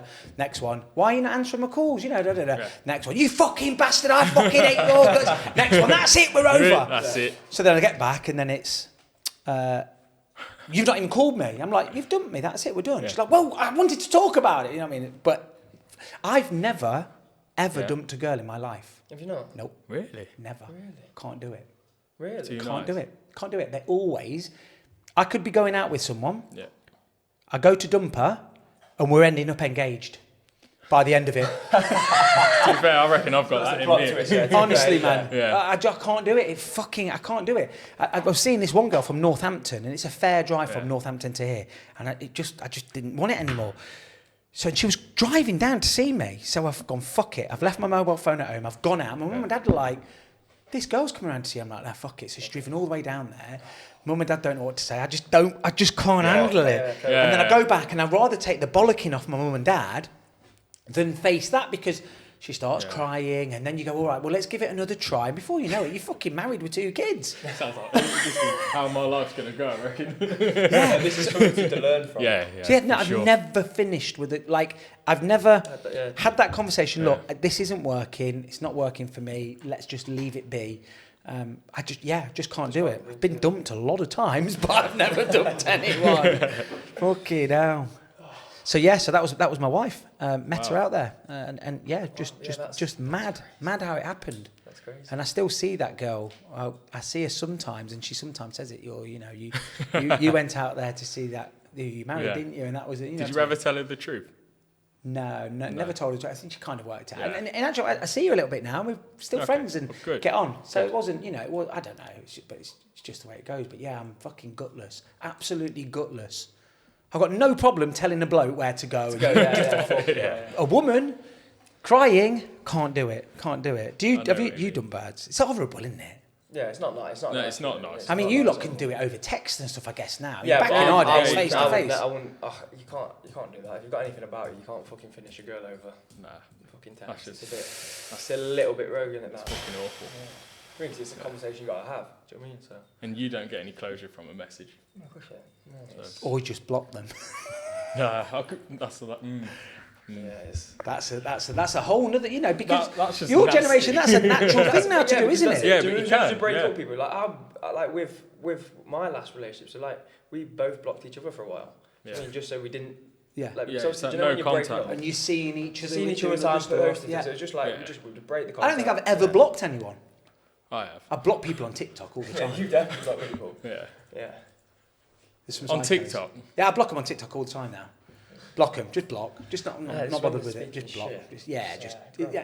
And the thing is with social media, you don't even know sometimes if it's a real person. No, you don't. It's a bot or something, and you're sitting there arguing with a bot. Do you start reacting to? Are you prone to doing that? Because I know a lot of people are. If they see I don't. I have trained myself, but sometimes if I've had a real shit day, I'll just go on and fucking find someone to argue with. I'll just find someone to argue with. I've just looked through my comments, and there's always some joker in there that's saying, you're a fucking dickhead or whatever it is. I've seen a few. Yeah, hundreds, mate, hundreds and hundreds. I mean, hundreds. But you can't get into that, and It's energy, isn't it? It's energy. It does, but the problem is to cultivate a social media platform or channel, you have to be there to start with, responding to people in the comments, because it's social media. You have to be social. It's a community. Yeah, so to start with, you're constantly doing that. Yeah. But then once it gets to a level where it's kind of met that point where it's just going to keep growing anyway, and the comments are going to keep coming in, the likes are going to keep coming in, you can kind of then post and ghost a little bit and be selective with it. But yeah, I mean, you'll get professional arguers on there that will just go onto people's posts and just fucking argue and argue. I had one woman on there, she commented the other day, she said something like, people like you make my stomach turn. No, she don't. I know, looked on there, she's following me. Why are you following me? You don't like your content, don't follow me. Exactly. But it's the haters that are always the ones in the background that they'll never stop following you. No. But, in the early days, you fucking hell, I've lost 100 followers today or yesterday, and it hurts a little bit, but you don't even see it when you're at the thousands, you know what I mean? So it doesn't really matter. But yeah, don't waste your energy arguing with people that you've got no way of winning that argument, because their mind's made up already about you or what you've said, and that's it. And you're just fighting and losing. But the best way to win an argument is just don't get into the argument. Just don't respond to it. But yeah, I think there's going to be a lot of mental health issues in the next 10 years from social media. It's already starting to happen, isn't it? Yeah. It's very difficult. I feel bad for the younger generation. That's what I'm saying. Like my generation, when I grew up, I had the best of both of us. Like when I grew up, like I was outside all the time, doing like what lads would you normally do, building dens, this sort of stuff, like going out with your mates, playing football. But then also I had the time when Xbox like 360 came out, so I had the best of both. So I could go on Xbox party, chat with my mates, play on COD. But, we had all that fun. Yeah. But then most of the day you was out all day. Then obviously go back. Your feet used to kill because of how long you've been out. Yeah. But obviously now it's a completely different world. Like it's. Do you mean how many kids you drive past parks? Yeah, so dead. Absolutely dead. Kids absolutely dead. Out there. Do you mean they're just sat inside? So. Yeah. And I'm quite grateful for the idols were like who. Steven Gerrard. Oh yeah, do you mean like actually like do you mean like people like they're going off influencers on Instagram? Oh, I want to be like them. Do you mean it's a different world? It's crazy. It is a crazy world, but that's the way it's going. Everyone wants to be a millionaire, but they don't want to work. Yeah. Oh, they don't want to work to become a millionaire. Yeah. And I think that's the generation that we're starting to. But equally, and I said this the other day to whoever was on the podcast with me, that's my fault and your dad's fault, because we've brought you lot up and we want you to have everything. So we'll buy you the Xboxes, we'll buy you the bikes, we'll take you to the trampolining park, because you want to give them a good life. You want to give them a better life than what you had. Yeah. And you look back at it and you think, well, my mum and dad couldn't afford to buy me a new PlayStation for Christmas, and I can afford to do that now, and I want to do that because I get enjoyment. But ultimately it comes back to bite us in the arse, because it's our fault. It's my generation's fault. I think we're the first ones that have really started to cultivate this. What are they on now? Gen Alpha or some fucking muppet crap like that. That get offended with everything, have an opinion on everything, and get offended by everything. Snowflakes. Total and utter. And then when the fucking bombs start raining down, they're going to look at TikTok watching it. Yeah. They'll be sat on TikTok watching live. It. That's it. Yeah. They shot with crazy.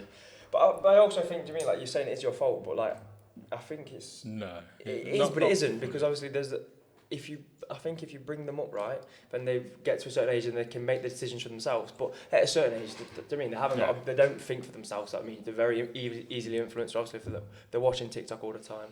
Yeah, they're very much influenced. But obviously, if you've instilled the right beliefs with them and systems, then I think once they get older, they kind of come out of it. I didn't have enough phone credit for. Yeah, mate. Social's phone too much, credit, mate. Jesus Christ. Well, here's one for you then. I can remember when you could only text message people who were on the same network as you. Really? Yes. Wow. So you and your mates all had to have the same network, and around here we used to use a network called Orange. Which I think Orange Wednesdays. Orange Wednesdays, yeah. So I can remember when it came out that you could now cross-platform or cross-network text message. I bet that was a massive game changer. And you also, if I'm right in saying, it was something like And I'm sure it was because it's where all this abbreviated bollocks came from. I think you used to get charged per character. So it would be like, if you wrote a big fucking long essay, that's like a 16p message. Whereas if you put WYD, TMR, I think that's where the text slang came from, to shorten it down. And I'm pretty sure about that. That's Google it, Ben, but I'm pretty sure that's where all of that started to come from. And it would be, everyone would be fucking... you'd have to decipher what it meant. But then it became so... You just understood it and you just look at it and it's WTF or WYD, whatever. But then even one stage before that, we used to have pagers. Right. So pager. What, yellow pages? No, that's what I thought you meant as well. A pager. Oh, pager, okay. So a little box that went in your pocket and it had a small digital display on it. This box would have a phone number attached to it. Right. So if I wanted to contact you, I'd go to a house phone or a pay phone, is that and I'd phone. There's a pager. There it is. There's the Motorola pager. Wow. Yeah. 4 buttons. So the Motorola one, these are the ones that we had. So 4 buttons. So what would happen is you would go to a payphone and you'd phone the number and there'd be a woman at the end of it and she'd say, "Hello, welcome to the Motorola pager service. What message would you like me to type?" So you'd say, "Tell Lewis to meet me outside McDonald's at 2 p.m. She'd type it in, your pager would buzz and it would come on the screen. Lewis says, "Meet me at McDonald's at 2 p.m. and you'd go and meet. That's mad. Is mental. No, I'm talking, this was probably 1994, 1995, 94, somewhere there. Now, here's the crazy thing. Yeah. The NHS still use them for doctors. What? Yep. Many of you guys. Do they? Yep. So I've had a doctor on here. How come? He'll get a bleep, Jamie. He'll the get bleeper. a bleep. Is that what the That's bleeper what that is, a bleeper. Oh, they still run it on that. What? Now, you've got no idea what priority the call is. No. You have to go and phone. That's what they're still using. They don't use an app service, nothing like that. Yeah. It's in the dark ages. And he was saying that's costing the NHS so much money. People's lives effectively are at risk because a doctor's having to spend time fanning around with that rather than just having an app that says... critical condition, patient, male, 14 Ward, years old, boom, bang, and on. Yeah. It's they're using that technology still. Pagers. Pagers. Yeah. So pagers. There must be a reason. He explained it to me. He's spoken to people, and they have. But what they also then have to go and do is they have to all go and have these meetings, which they then decipher or talk about what's happened within all the. So it's just, it's not just a quick process of. He explains it's better, and he does talk about it on the podcast. But it's just it takes so much hours out of the actual proper doctors that should be doing things. You know, it's not like they've got the PA or something doing all of that. No. They're having to do it themselves. It's madness. It's absolute madness. That's crazy. But yeah, they were the pagers, and then you got ones that. You got the original ones where it would literally just beep. You'd have to go to a phone and phone a number to see what the message was. Yeah? It's so backwards. Yeah. And then what we also used to do, so we used to have pay phones where you put 10p in. So the money only went in when the person picked up at the other end. Yeah? Okay. So I'd go out for the night and I'd say to my dad, "I want you to pick me up and I want you to pick me up from McDonald's. Yeah. I'll give you a 1 ring. So you know it's me."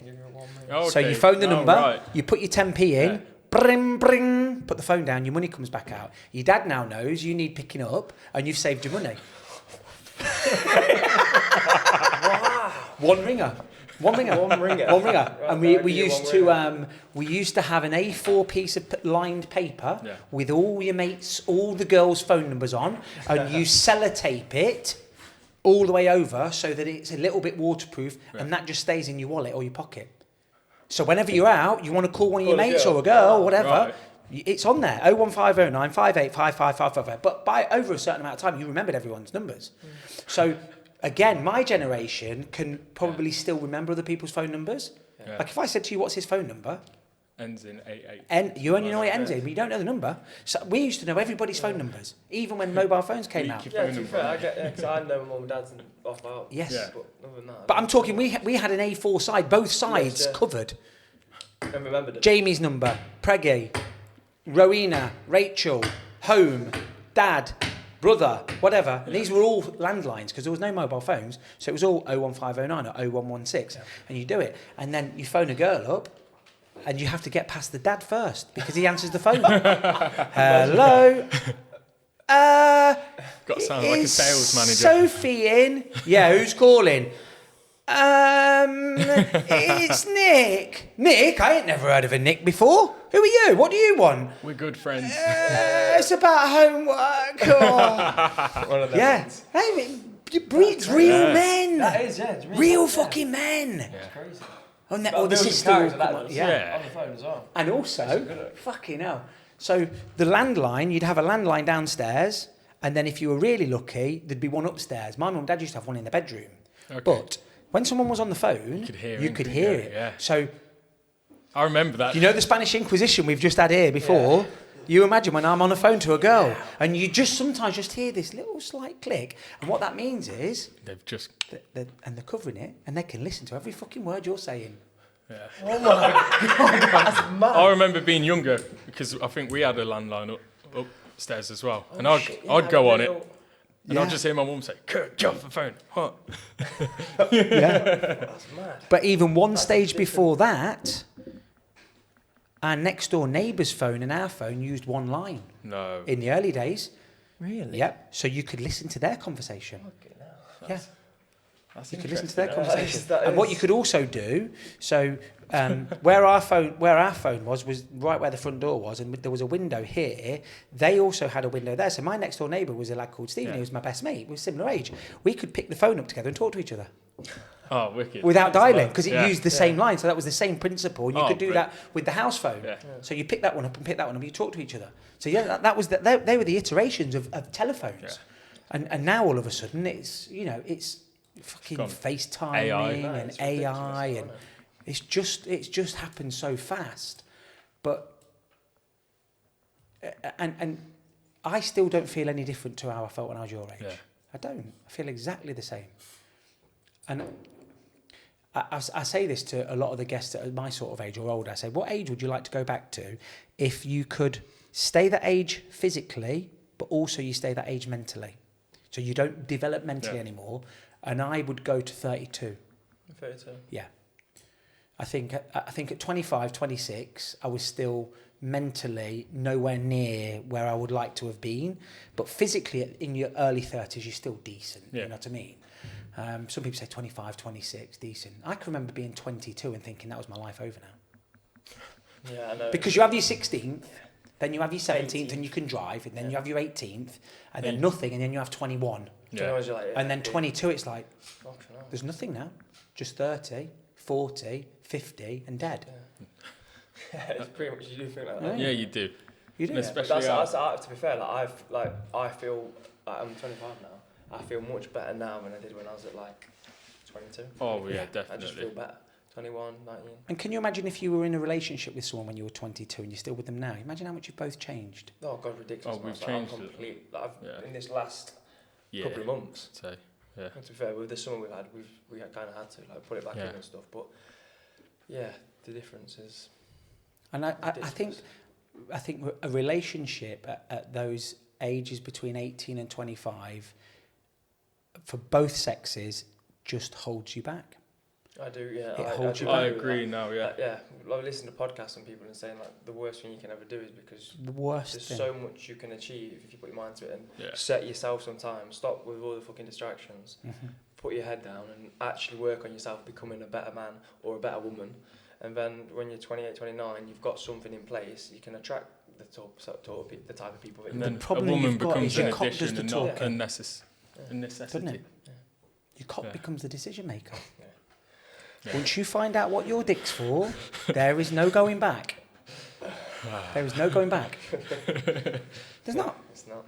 And But then that's when you've got to learn to like Yeah. oh, but withhold the urge. fucking like, hell, how do you? You know, if you can master that, that's a superpower. Tell me. Can't do it, mate. You just can't do it. It doesn't get any better. It doesn't get any better. I can remember when I first split up with the missus, I was like, right, I'm going to fucking hammer this Tinder. I got Tinder, Hinge, Oh, you go for them all? Plenty of Fish, Platinum membership. I was paying 400 quid a month for 2 dates. And all I needed to do was come on TikTok, get 200,000 followers. Now they're coming out your arse. That's it. Once you build, like I was saying, speak to someone last night, it's about, because he was speaking about, because he's a little bit younger than me, and he was like, oh, I've had enough going out and stuff. I said, just stop. Do you mean, because I went out last night, I've not been out in whatever, so I went for a meal, went bowling with my mates. With a chick? No, with a couple of my mates. And ended up going out, and I was like, this is shit. Yeah. Do you mean, like, I like the meal, I like the bowling with my boys, do you mean, I enjoyed that stuff, having like a drink, or what do you mean, and then that was it, do you mean, but anything else, like, I'm not bothered. And he was like, it's hard though, because he wants like a high value female, and I was like, why don't you just work on yourself, be yourself? It's a high value female. What's his name? Andrew Tate. That's literally what he said to me. He wants a high value female, and I was like, well, In them are words. you a high value male? Are you? And What did he say? He's like, yeah. no, he didn't know what to say. I was like, well, there you go. There's your answer. Become that, attract that. Correct. Simply. Correct. So what is a high value female then? From a 25-year-old, you know, decent looking lad's view, what's a high value? And I don't want to hear some fucking sound bites from Tristan Tate's mouth. What's a high value female for you? Because that might be completely different to what I would value it as. Yeah, mine's. I would say mine's quite different to a lot of people.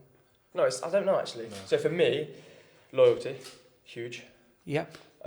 Family orientated. Yep. Massive. Can actually hold an intellectual conversation. Yeah, deeper. Spiritual. Mm-hmm. Is connected more to like being the divine feminine, like being themselves, rather than like just this Instagram. Like, I don't get if masculine boss bitch. Yeah. Do you mean I want you to be a woman? Like, do you mean like if I'm gonna be in a relationship with you, I want you to be a woman and I'll be the male? Do you mean? Obviously, certain level of attractiveness for me. Do you mean like I want to be? You have to be attracted to somebody you're with. Like, don't care what anybody says, but obviously, personality does keep you there. But attractiveness gets you there, and then keeps you there in a sense. Kind. Good with children. Ladies, are you writing this down? I'm doing like that. I've just got a whole list. I think they're like them. Do you mean like? I would say that. Do you mean I'm not? Like, I would like you to also have something for yourself. Do you mean I don't want you to be like all your time is focused on me? Yeah. Like I want you to be able to go and do your own thing. I do my own thing. Supportive. That's it. It's not a big list, but that's but what you've said is. I think it's amazing actually that I wouldn't. So for all of the bullshit that comes from your Tates and people like that, I think younger men now are waking up to these kind of things. You know, if you'd have asked me this at 25, I wouldn't have been able to answer that. Yeah. I wouldn't have necessarily known what a feminine female. You know, in my heart I would have done, but it wasn't mapped out and clear. So I think a lot of good has been done, with some bad as well. But it's a funny one because my first viral video that I made, it was probably this time last year, just after I'd had the operation on my knee, which was the 22nd of December or 23rd of December. So it was in this time frame. I was trying to figure out the algorithm and I was trying to figure out what kind of content got traction and what didn't. Yeah. So I had a series of questions that I asked that started off with, when you're in a relationship with somebody, is it okay to tell them they've put a bit of weight on or something like that? Yeah, and that got a little bit of traction and it was all right. So I refined it a little bit and I actually hit the the jackpot with, and it was worded exactly like this. If I met my partner and she was a size 10, and in 2 years' time she was a size 16, would it be acceptable for me to ask her to lose a bit of weight because I was no longer finding her as attractive as I used to do. And it was worded exactly like that. No misogyny, just matter of fact like that. Got 1.5 million views quickly, and the women went fucking crazy. You should love her for her. You should never do that in a relationship. And I was saying, look, this is hypothetical, and love and attraction are two separate things. Yeah? I love my mum. You're not attracted. Not attracted. And I know people would say they're two different types of love, but you can love somebody that you're not attracted to. Yeah, and I think that's what a lot of relationships fall into. So I then asked the same question to the blokes. And I said, right then, blokes, the women think that I should ask you the same question. And I said, if you came home from work one day and your missus says to you, you're turning into a right fat cunt, can you get yourself in the gym? What do you think 95% of the men said? All right. They went, yeah, I would. No ifs, no ands, no buts, sometimes what they no need. pissing about. Yeah. I'd get my fat arse in the gym. Yeah, that's what you expect. And it was things like, I want my missus to fancy me. Oh yeah. Very, very different answers with the women. There was very few that said, actually, there was a few actually that did stand out. And they possibly were the more traditional type of woman that you would say, I think I should keep myself to a certain standard that my husband found attractive in the first place. Whether that be right or wrong. As well, isn't it? It is. But yes, and it was amazing how the difference between the two. But men are logical, aren't they? If your missus turns around and goes, you fat bastard, I'm having to buy you extra large boxer shorts now, big boy. You go, oh, fucking hell, I might need to change something about this. Whereas, said in a very, and it was like, the biggest response was, I'd tell you to get your fat arse in the gym or something like that. Yeah. I'd say to him, well, you're no fucking oil painting yourself, mate, are you? So it was straight away deflected and turned into that, rather than actually, okay. A lot of people says, well, you should maybe buy her a gym membership then. That's going to go down worse than being honest. Yeah, could you imagine that? Yeah, imagine just what have you got me for one Christmas? Day, gym membership. Pure membership, year's membership. You cheeky you know what I mean? And if you can't be honest with your girlfriend or wife, you shouldn't be with her then, should you? This is what I think as well. So, I think a lot of people in this day and age, marriage is hard. Marriage is fucking hard. Very hard. Yes. But when you're in a relationship with someone, a lot of people don't have difficult conversations. No. They go through this life, like the honeymoon period, then they go through the next period, and it's like this. It's just, they never really have them difficult conversations. So then when they get married and they've got to have these difficult conversations, they've never had them before, they are totally unaware of the person that they're actually with, kind of thing. Do you know what I mean? Because they've never had those conversations before, so they've never seen their viewpoint. Mm-hmm. So then when you're getting married, it's like, fucking hell, the person I'm with, I've never heard this conversation about, I don't know. So it's such a big shock to them. So I think that's why marriage is such a big thing, and how it's huge. Why it breaks down so much. Yeah. Because a lot of people don't have the conversations because they're hard to have. But then when you've got to fucking have them because things are not working, you think, fucking hell. We also live now in a throwaway society. Yes. You need the toilet? Yeah, go for it. Desperate for a piss. Go on then. We live in this throwaway society where, in the past, something breaks, you fix it. The bucket's broken, you go and buy some duct tape and you fix it. Whereas now, anything slightly broken, we throw it away and we replace it. Yeah. And I think people do that with other people now.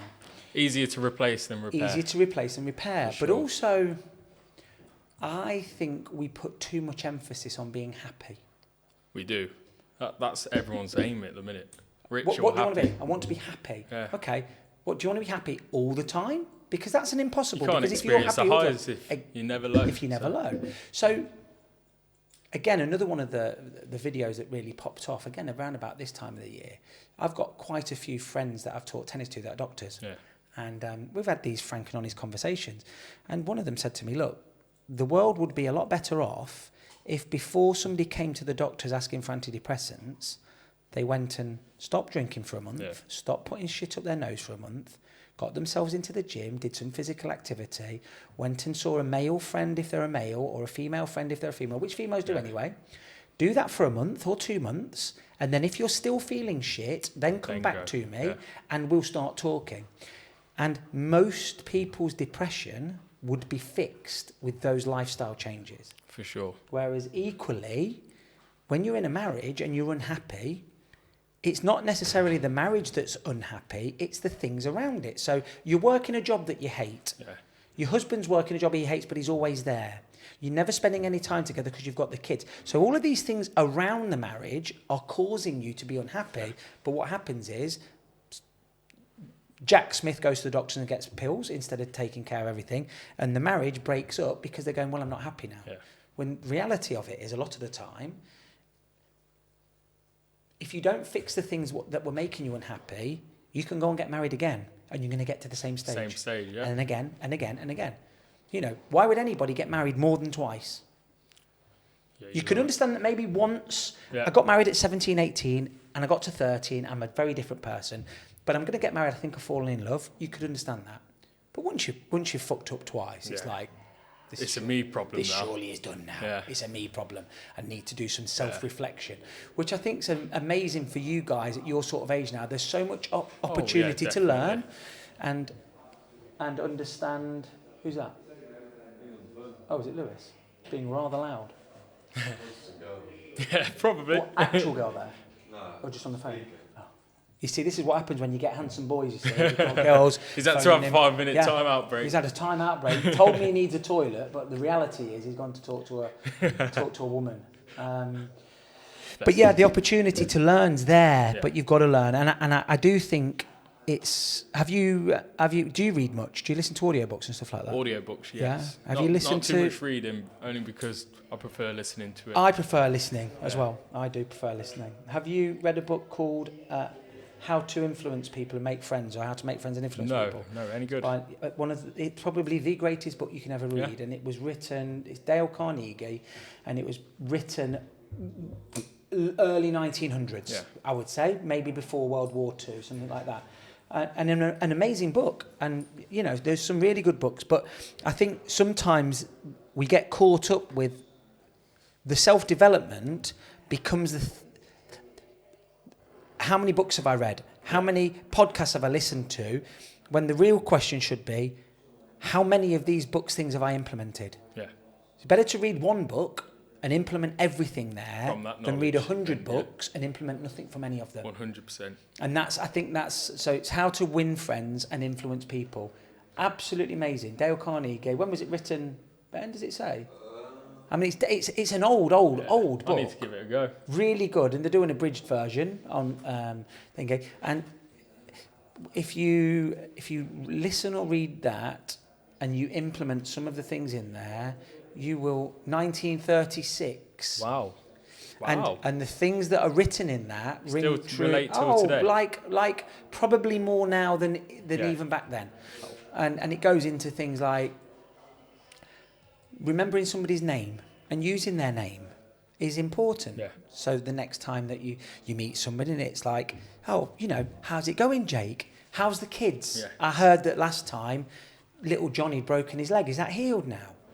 That takes somebody aback. You're already way up there now. Oh, yeah. Because they're like, fucking hell, this guy's remembered my name. He remembered something about me. So just silly little things like that. And, you know, if you want somebody to do something for you, going and telling them to do something isn't always the best way of doing it. No. But getting them to understand what it is that you want them to do. Yeah. Or, and I'm with you, not against you. Correct. Sort of. And I think it's a very, very good book. But like I say, you have to try and implement the things on it or in the book, because I see so many people now, and it's like I say, the reading as many books. I've read 150 books this year. I'm a fucking legend. Look at my bookshelf. It's massive. It's an ego boost. It is. How many of them have you implemented? Yeah. Oh, well, no. Well, I read The Secret, and then I read this, and then I read that, and I've read the David Goggins book, and he's hard as fuck. And okay, how many ultramarathons have you done? Oh, none. No, but I'm going to. I'm going to. I'm definitely going to. Yeah. And look, equally, I get that. It's entertainment for some people, isn't it? I get that. For sure. But, you know, pick one book, read it every day for a year, and read it again and again and again, and implement as many things as you can, and then you'll go, wow, that's unbelievable. Or you'll see the changes. But there's nothing revolutionary out there. So when's your next modelling activity? So it's over for this year now, because Oh, most yeah, brands it's- have their yeah, little it's Christmas Christmas. dinners. Yeah. But I'll have a meeting with my agency in the new year. Yeah. See what's cooking and what's not. Does it get fruity with the other models sometimes?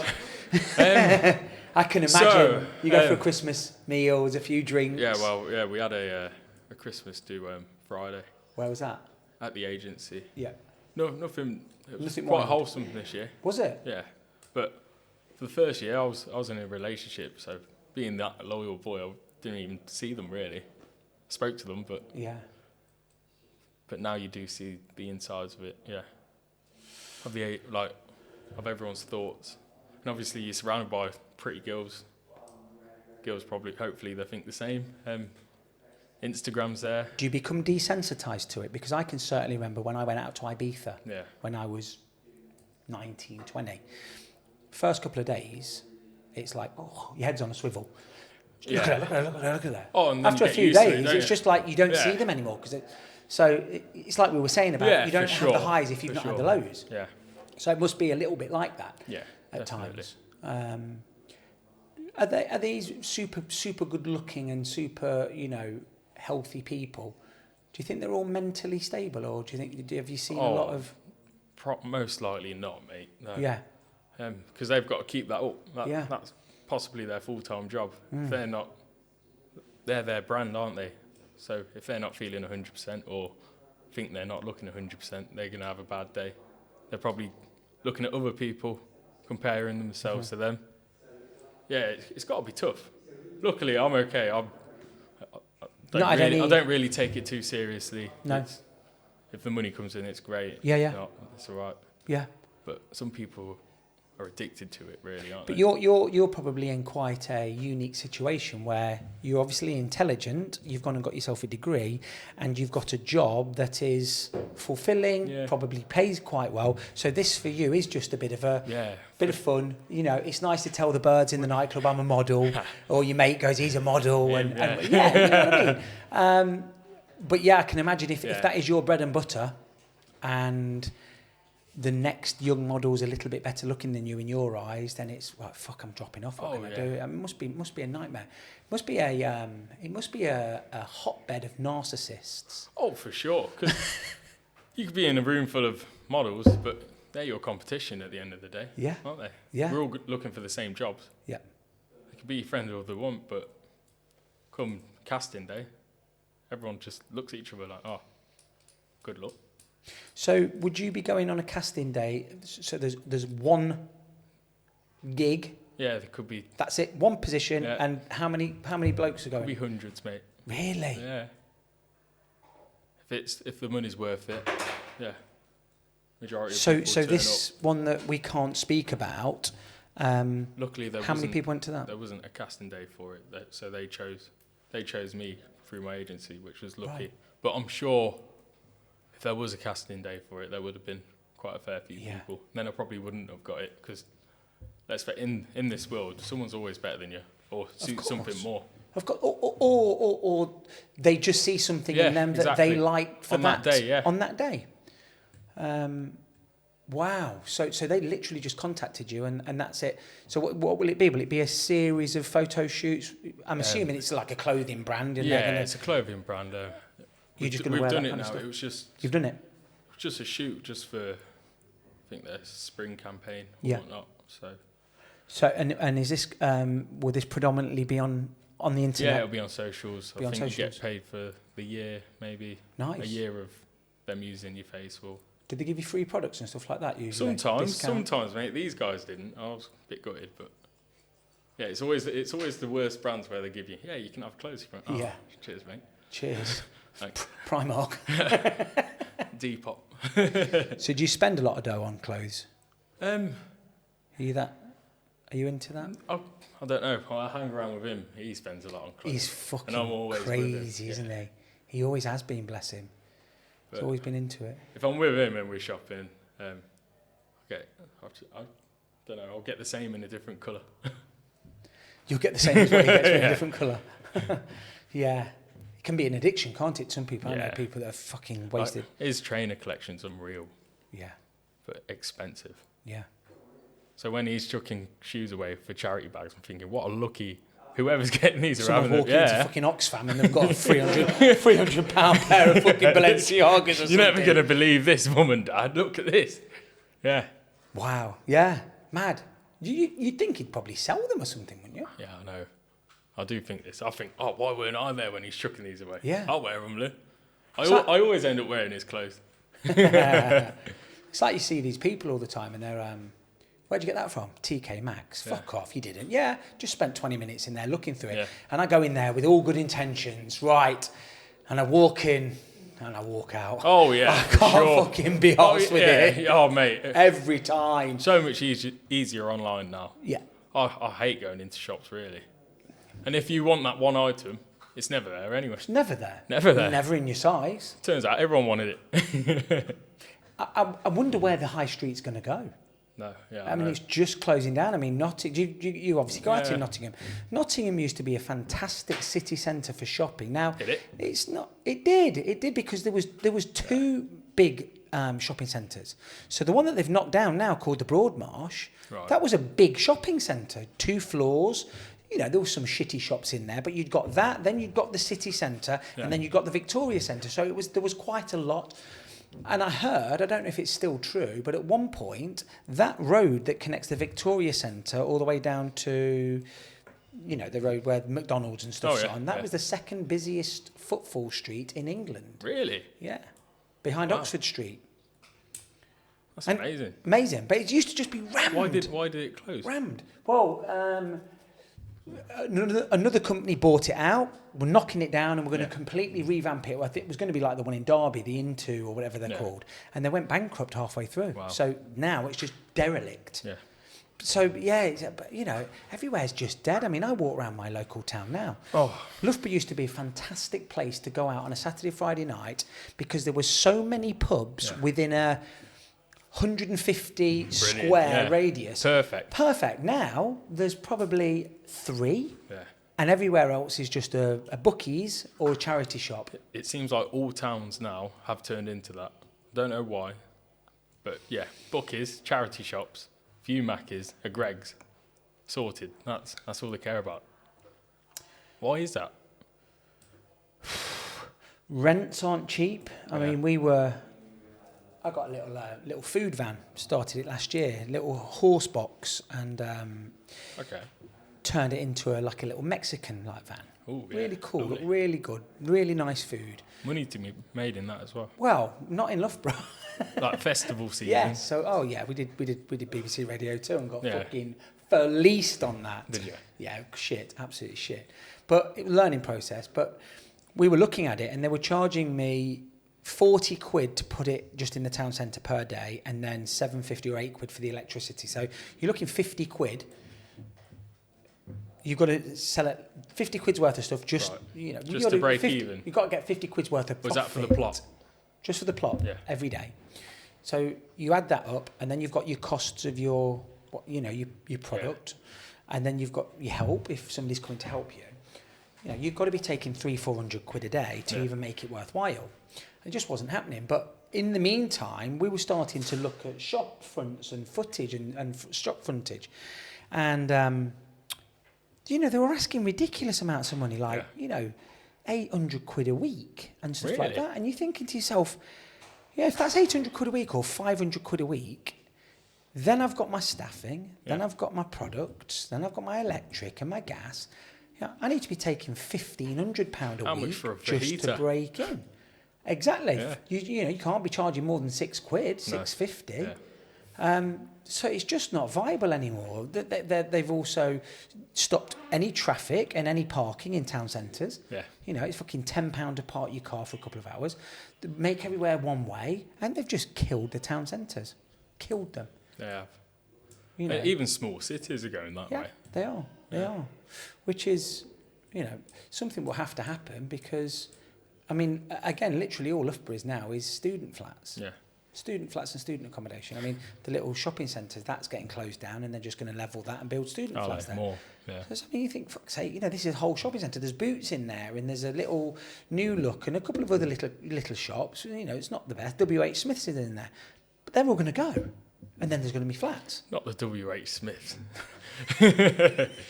Can't believe it's still going. It was funny because I made a video talking about that. You know, how are some of these shops still going? And one of them was WH Smith's. But a lot of people in the comments, they were very vocal. Their airport and for sure. Every service duty-free stations absolutely kill it. Yeah. You know, you go to an airport and the only place you can go and buy a bottle of water from is WH Smith's for £4. Or, you know, a bag of jelly beans, 15 quid. Like, surprised I haven't made it to the cinema. Yes. They'd do all right there. Yeah. Yeah, so that will keep that afloat. But another one that I spoke about was Superdry.